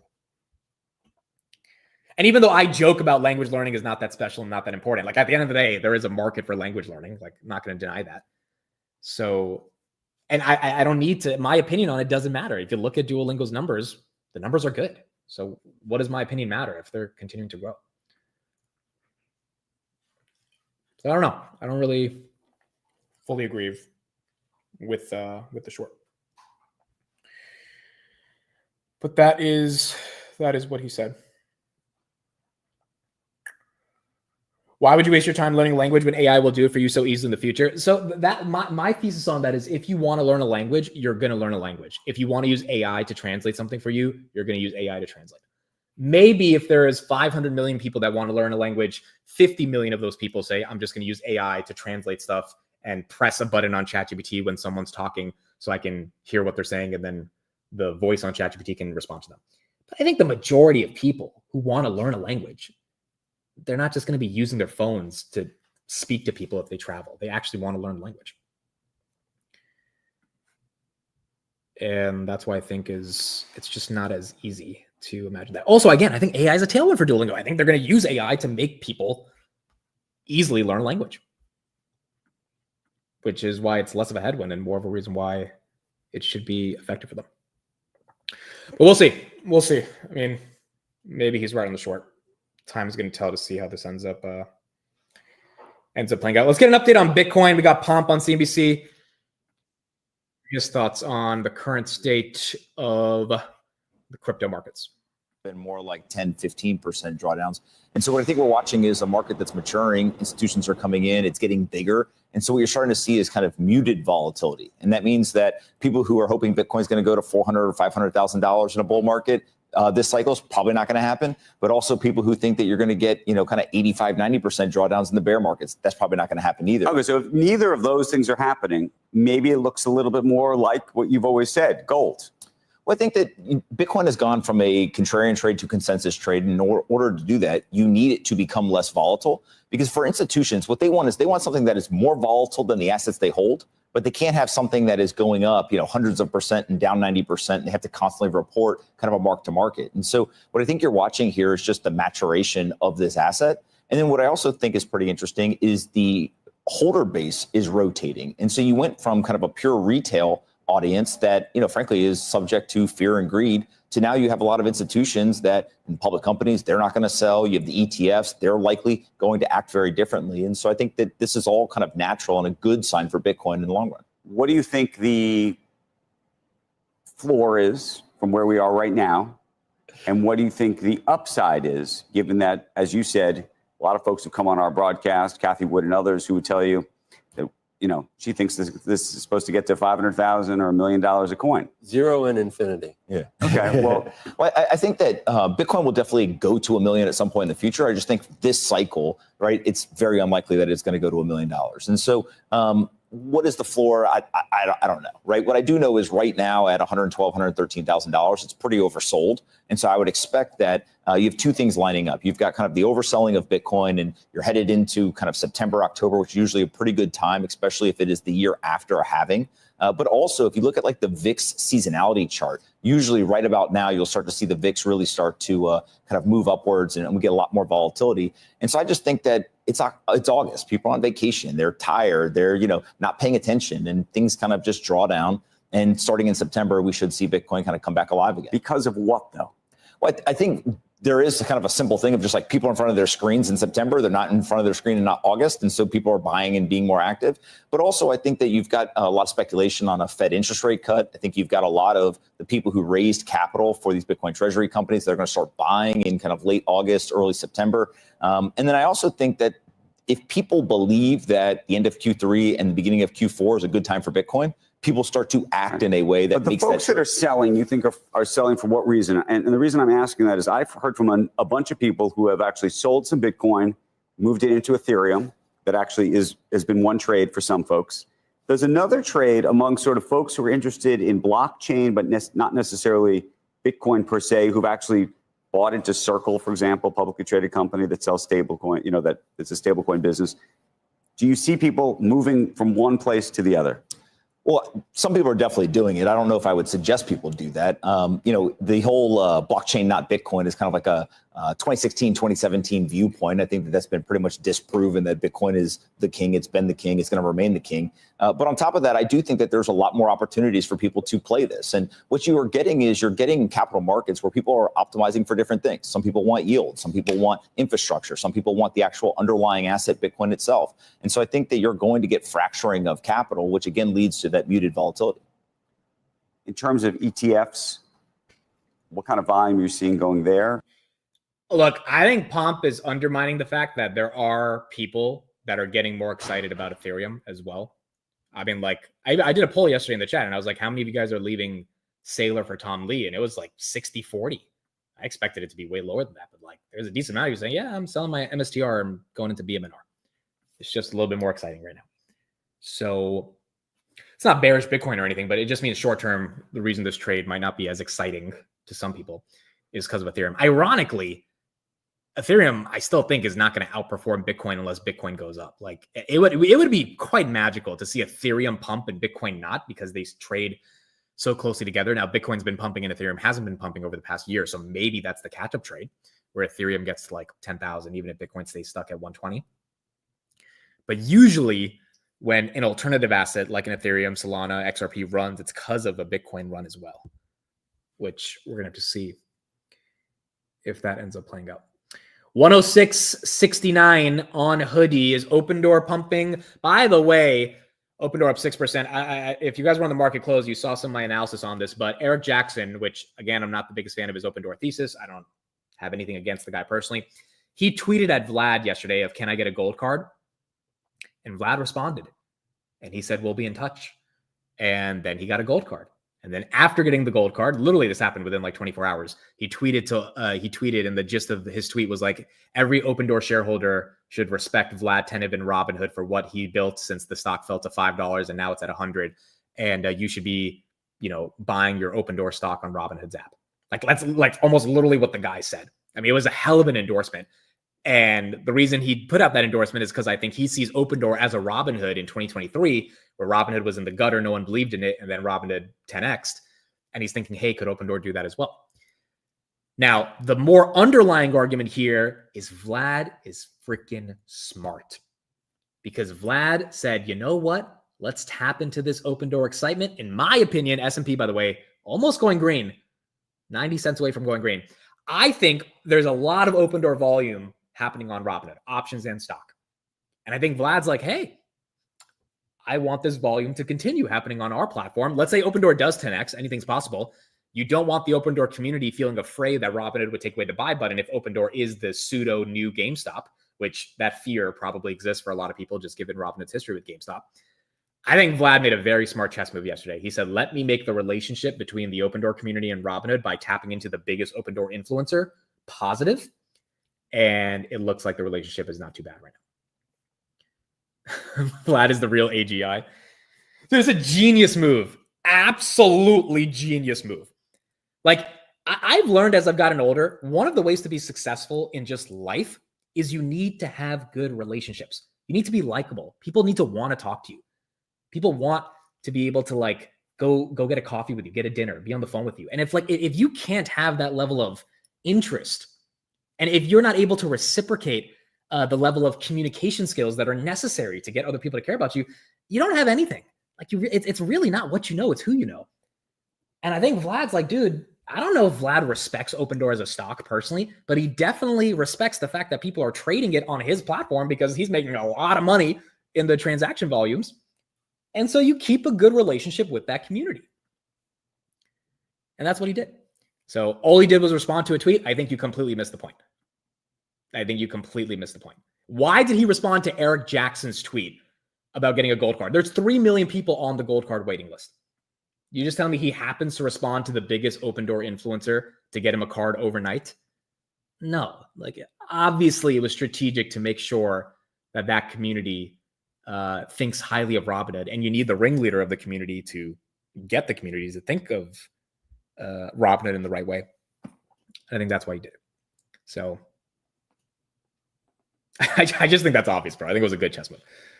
I think it was a very, very good chess move. And again, this also points to Vlad being tapped into culture.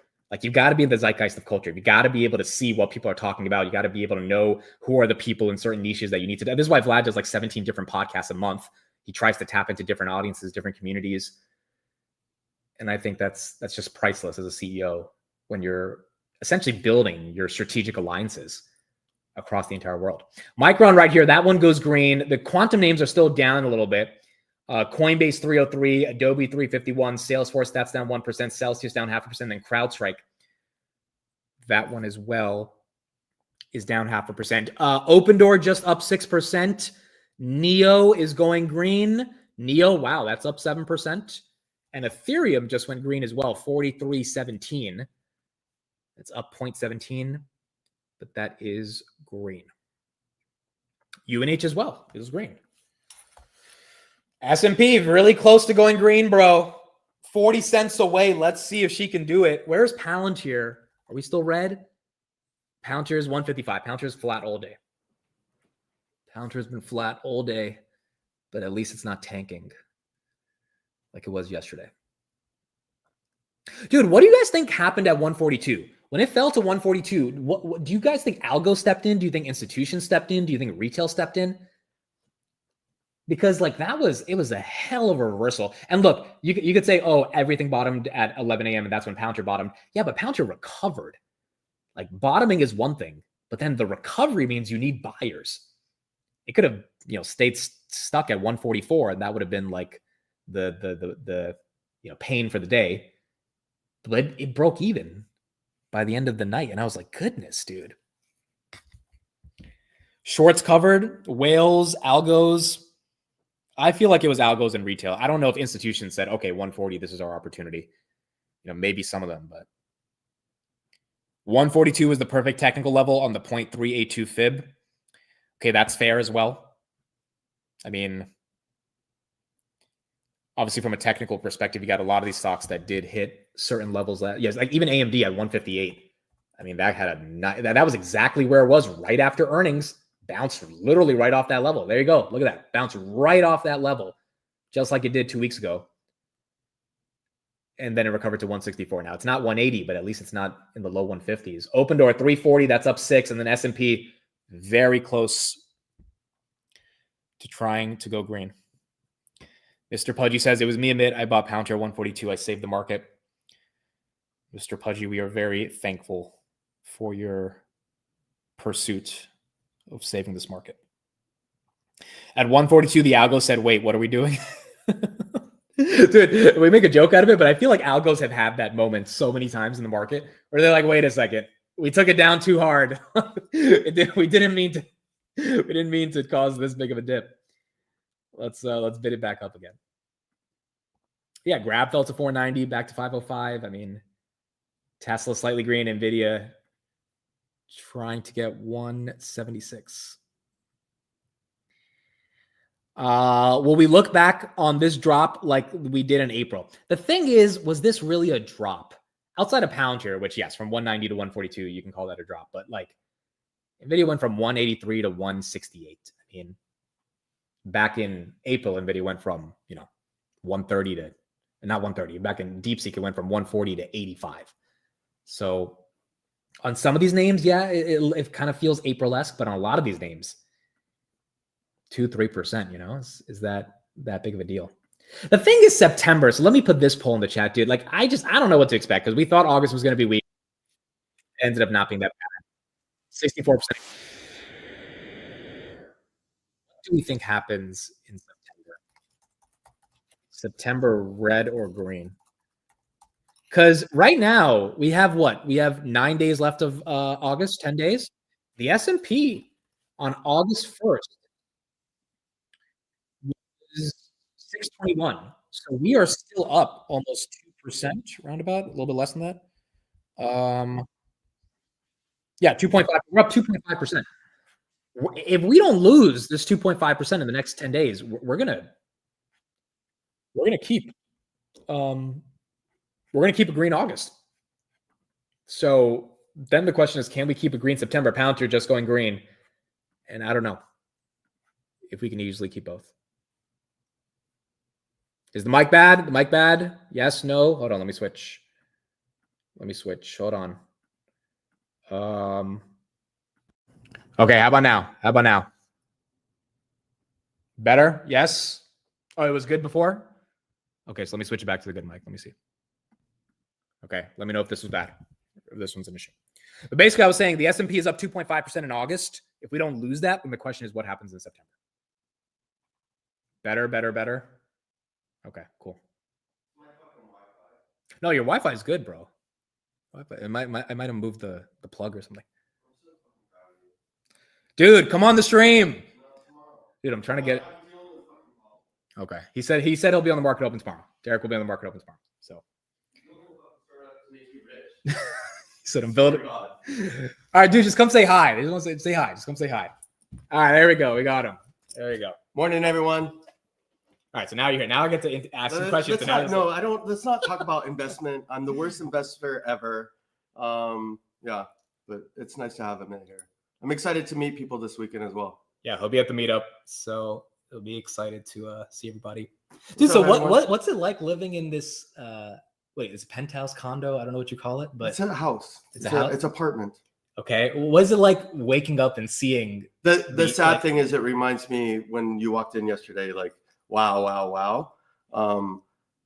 About 35 years ago, I lived in Malibu on the water in a place in a condo, and I met my wife, who I married, and she said, "Oh my gosh, the view is so beautiful." And ironically, the sad thing is you forget it. So you get desensitized to it. No, you don't even look at it, right? It's sad. Yeah, because every day it lasts like for a month or two. Right. And now it's been years. Yeah. I've seen it. Yeah. Dude, Miami's cool. Miami's a lot of money in Miami. There's It's different. It's a different place. Would you ever move to New York? You've lived in New York before. Oh man, I lived for a year for my teeth practically back and forth. No, New York's terrible. Yeah, I still love New York. Yeah.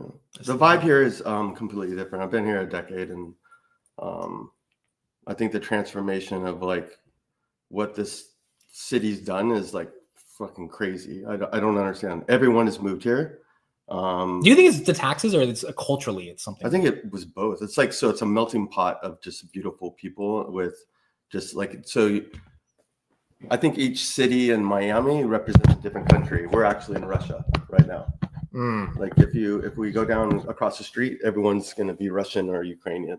And then down the street, you have Cubans and that stuff. So it's like a melting pot of just amazing like culture, which brings you just thousands of amazing restaurants. And the uniqueness of Southern, like South America to Europe to Dubai, and it's like you know, Middle Eastern and European and South American, and it's a country out of the country in America. Okay, I love it. So I have two last questions for you, then I'll let you go. First of all, what is the one stock you think everyone is underlooking? The one you told me about last night starts with the $10 trillion company that's going to happen in 5 years. The one you're the most exposed to? Oh, my company? That's how you get rich. That's how you get rich. No, is that what you're talking about? No, it's about NVIDIA. Oh, NVIDIA. He is the biggest. He's one outside of Tanner. He's the biggest NVIDIA bull that I know.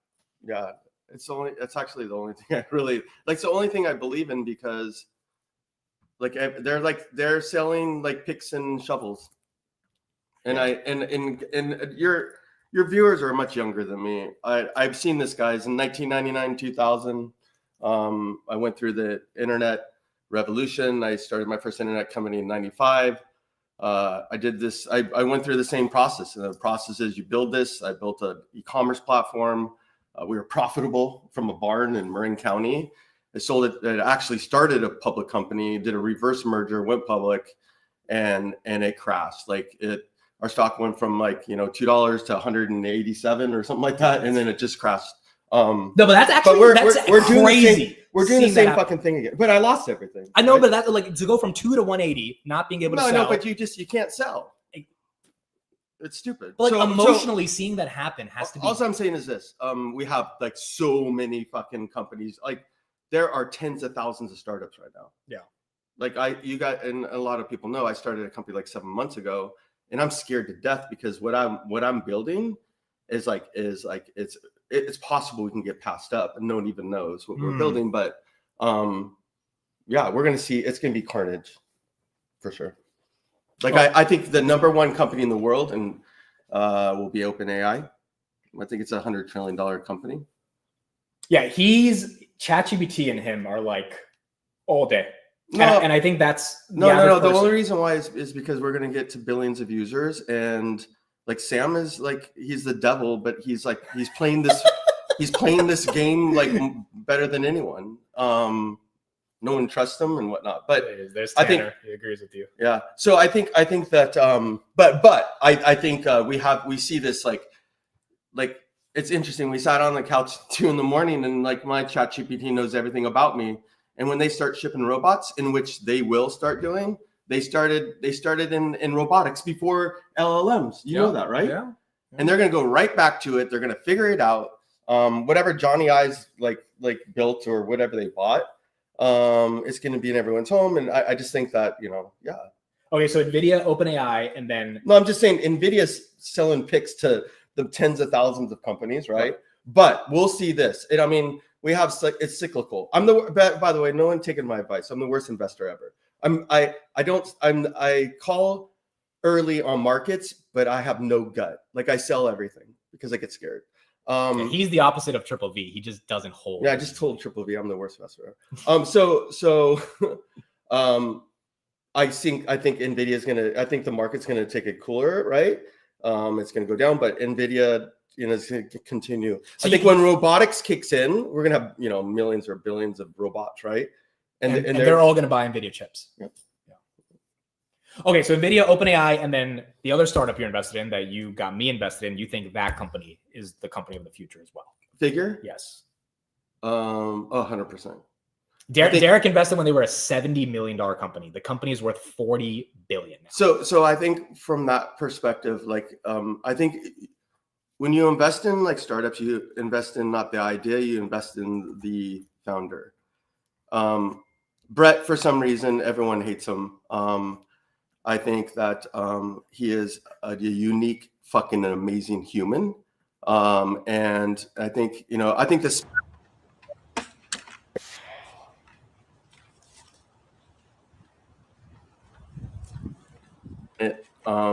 They win. And I think it was kind of cool this last week we saw Jensen at the headquarters. Oh, that was so good. Well, people are asking, what about Tesla? You're not giving any praise to that company. And I know you have a long history. No. Yeah, I went broke on Tesla, everyone. Wait, like, hold on, literally. let me switch this. Huh? Let me switch. Yeah, it is your Wi-Fi, bro. Okay, how about now? We're good? We're good? Yes? Yes. It is my Wi-Fi. Let me switch it again. Let me know if it's bad. Let me know if you can't hear it. It went muted for a second. Okay, cool. So he was saying NVIDIA, OpenAI figure. So Tesla. Yeah. So I mean, even VVV said it this morning. I'll never buy that stock again. The problem with Tesla is Elon.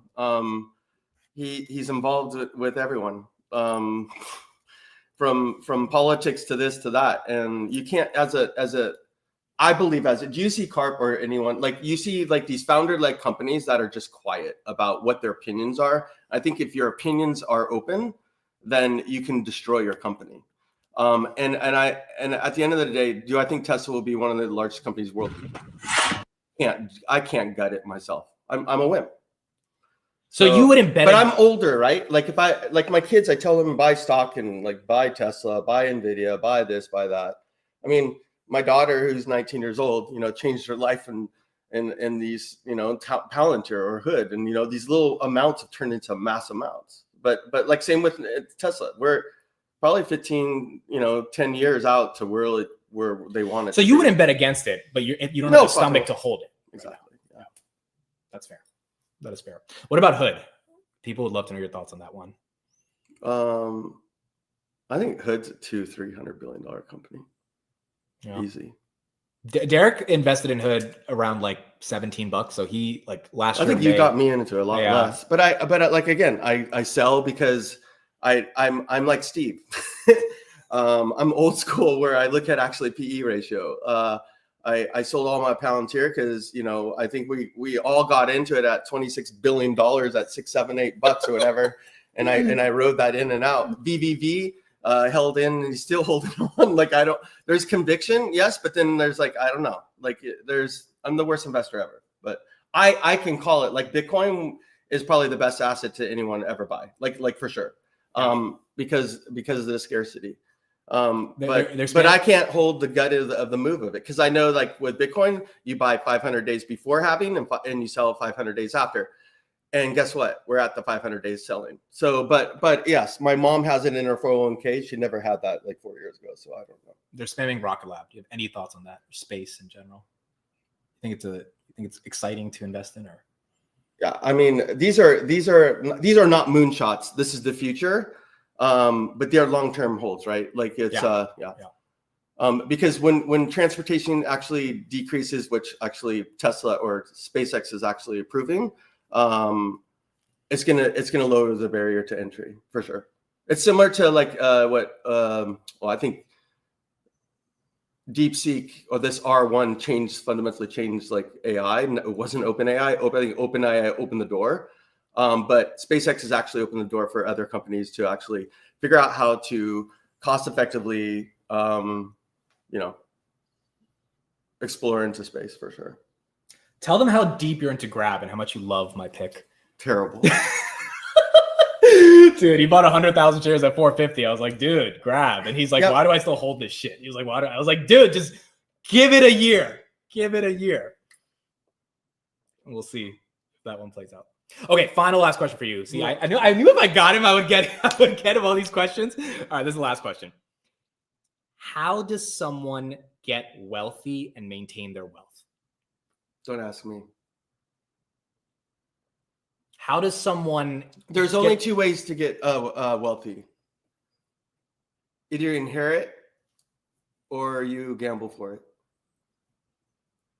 or you listen to Emmett every morning on YouTube. No, that's that is not how you get wealthy. Listening to me, but I told him your quote that you told me in New York about inherit or gamble. My question is on the gambling part.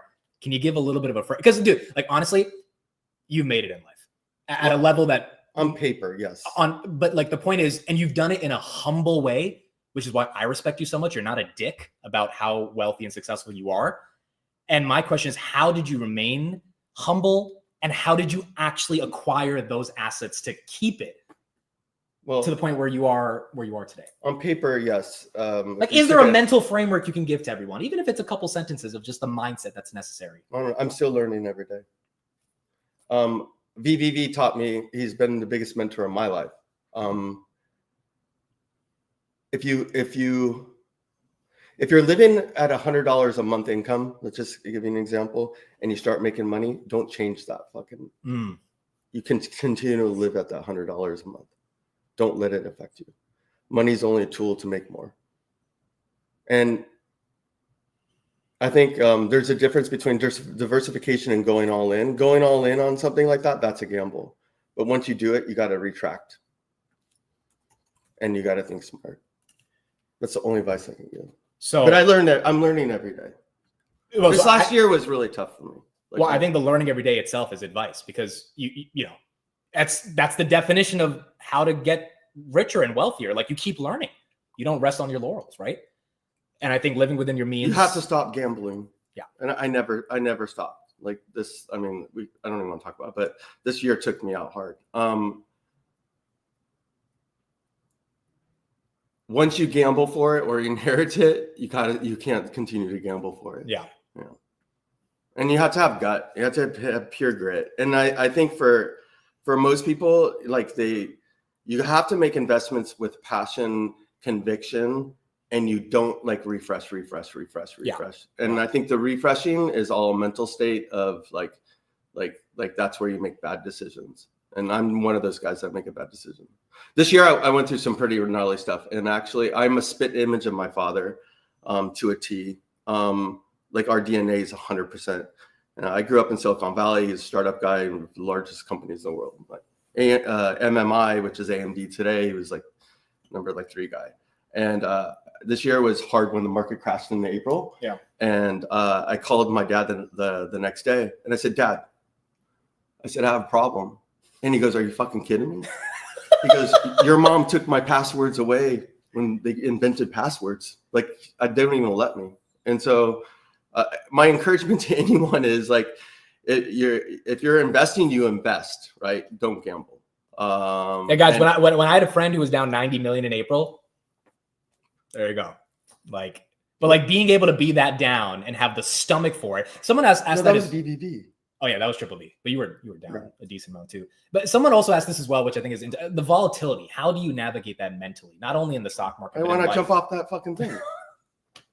What do you mean? That day, you remember there was discussions of jumping off the 11-foot floor. Okay, so how do you make sure you don't do that when you're dealing with that much money and that much life stress? I don't know. Ask BBB. That's a good question. Hopefully he comes on stream one day. Yeah, I mean, I think at its core, dude, your humility is what is so important. Well, I think though, if there's humility in my voice or in my candor or my character. Yeah, someone said you look homeless. It's because you when you make it all and lose it all, make it all and lose it all, like you don't fucking care about anything. Like you really don't. Because money doesn't define you. He is not Triple V, guys. Triple V is a real person. It's his best friend. He's Derek. Triple V is someone else. I'm not Triple V. Triple V is my business partner. Yeah, Derek's not rich enough to give a $200 super chat every day, bro. He's still trying to make it. Do I look homeless? I love that. That's what I'm saying. I knew you would love it. I will give you. I'll give you guys something. So I lived in Orange County, back and forth to Miami, and I was getting out of my car at a gas station, and I was going to get water, and I'm like tumbling out, and I was just playing polo, so I had polo boots on and stuff like that. But I looked like I was a mess, dirt head to toe. And my sister-in-law, I have four sisters and a brother. My sister-in-law was filling up her tank with all my like nieces and nephews, and one of my nephews said, "Mom, should we get that homeless man?" Yeah. I swear, that's just me though. When you see him on the street, I look homeless. So it's like, well, it's nice to see everyone. Yeah, man. Derek's Twitter is right here. You can follow him. He is building a startup. He doesn't really post content, but in the future, he might one day post some content. But he is Silicon Valley's greatest untold story. Oh, stop. Bye, guys. Hopefully one day you'll learn more about him. Thank you, Derek. All right, I think that's where we end up the stream. I don't think we got anything else going on, guys. Market's relatively flat. Nothing too crazy. NVIDIA, same price it was at before we started talking with Derek. UNH 303. S&P right back to 636. It was at 637.50. Now it's back down. Nothing too crazy. Nothing too crazy right here. And again, we can't expect anything too crazy. That's why even on the market close, like, I'm not going to be able to do the close today, but we're probably not going to get anything crazy on the close because there's just nothing going on. Until Powell speaks tomorrow, you're just not going to get enough context for the market to care about anything going on. Don't drink too many mocktails tonight. I will try to make sure to lay off the mocktails. But no, as you can see, I'm happy you guys got to like finally see him and talk to him because the conversations we have on the phone are very similar to what you guys just experienced. He is filled with stories, filled with energy, filled with excitement. He's 55 and he's hustling like he's an 18-year-old trying to build his first startup. Like it is quite inspiring to me because when I get to that age, I want to be in that same grind, that same hustle, that same like, dude, screw everything. I'm going to go build a $100 billion startup. And there's a certain level of ambition you need to have for that, but a certain level of experience you need to have for that. I mean, when he told me the story of the .com crash with his public company from 2 to 180 to back down to 0, like that shit is gut wrenching. You know, like we think we're experiencing some volatility with Palantir going down $10. It's like there's real volatility that people have experienced in this world. And it's just a reminder that the only way you kind of get after it is by going for it and then dealing with whatever happens as a result of going for it. And again, when he said gamble, I saw some comments right here. He doesn't mean literally like go to the casino. Gamble is more so a question of like, you have to take risks, right? So gamble is a metaphor for you have to take risks. And that's just true inevitably. Like if you want to do anything successful in life, what I've learned, you got to take a risk. You got to try. Starting this YouTube channel, that was a risk. I've taken some risks. They've worked. I've taken some other risks. They failed. When I say a joke in the morning that I think is going to be funny and you guys don't think is funny, that's me taking a risk to try to advance my career in comedy. 99% of the time it works, but the 0.1% time it doesn't work. That's a risk that doesn't, play out for me. But the point is wealth or any level of success, not even monetary. I don't think it's even controversial to say comes from doing something different. And that requires taking a risk against what other people are doing, just like investing in Palantir and Hood and Rocket Lab and SoFi and AMD was over the past 18 months. You had to be different from the herd. And that risk can lead to a very good proportional reward based on the risk that you take. So, Amit, are you a better comedian or better investor? I hope I'm a better investor. Not comedian. What's Derek's Twitter? I'll put it right here in the chat. Again, he doesn't really post content.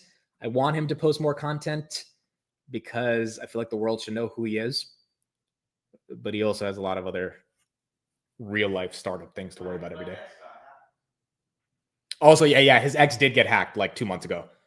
They're promoting some crypto stupid thing. So he has his regular Twitter back now.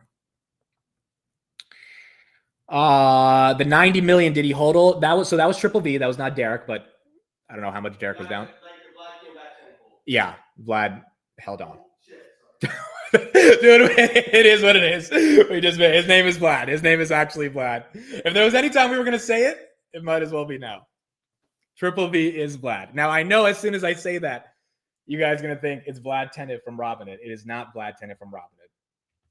But his name is Vlad. I don't even think that's exposing too much, though, because you guys, like, every time he puts a super chat, you guys spam Vlad. So his name is Vlad, yes. That's why it's so funny every time you guys say, oh, it's Vlad from Robinhood. I'm like, it's not Vlad from Robinhood, but it is a different type of Vlad. But it's not Vlad from Robinhood. Hopefully he'll be on the stream one day. By the way, he doesn't care about being anonymous or anything. I just like never said his name because like he's not a public guy, but he doesn't give a shit about being anonymous. It just became a fun meme on the channel. Like, oh, who's this Triple V guy? But yeah, his name is Vlad. So there you go. Vladimir Putin. Yes. It's Putin trying to negotiate trade deals with us. Anyway, yeah, he made that money back, and that's part of the reason why he held on to that 90 million loss, and it turned into a lot more.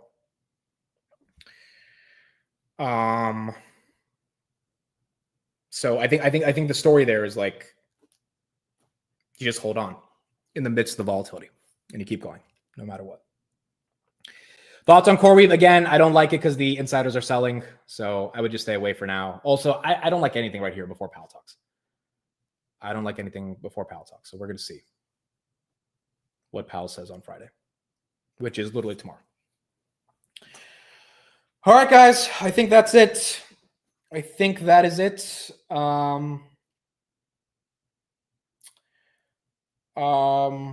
Yeah, that's pretty much it, dude. Markets are flat. We're going to see what happens tomorrow. If Powell is speaking at 10 a.m., which I guess that is happening at Jackson Hole, I'm going to try to confirm that. But then on the market open, we'll be live. Yeah, 10 a.m. It's confirmed, 10 a.m. Okay, so I will be live for the market open. And at 10 a.m., we are going to see what Mr. Powell says. And hopefully Powell says something that's good for the markets. 10 a.m. Eastern. Yes, 10 a.m. Eastern.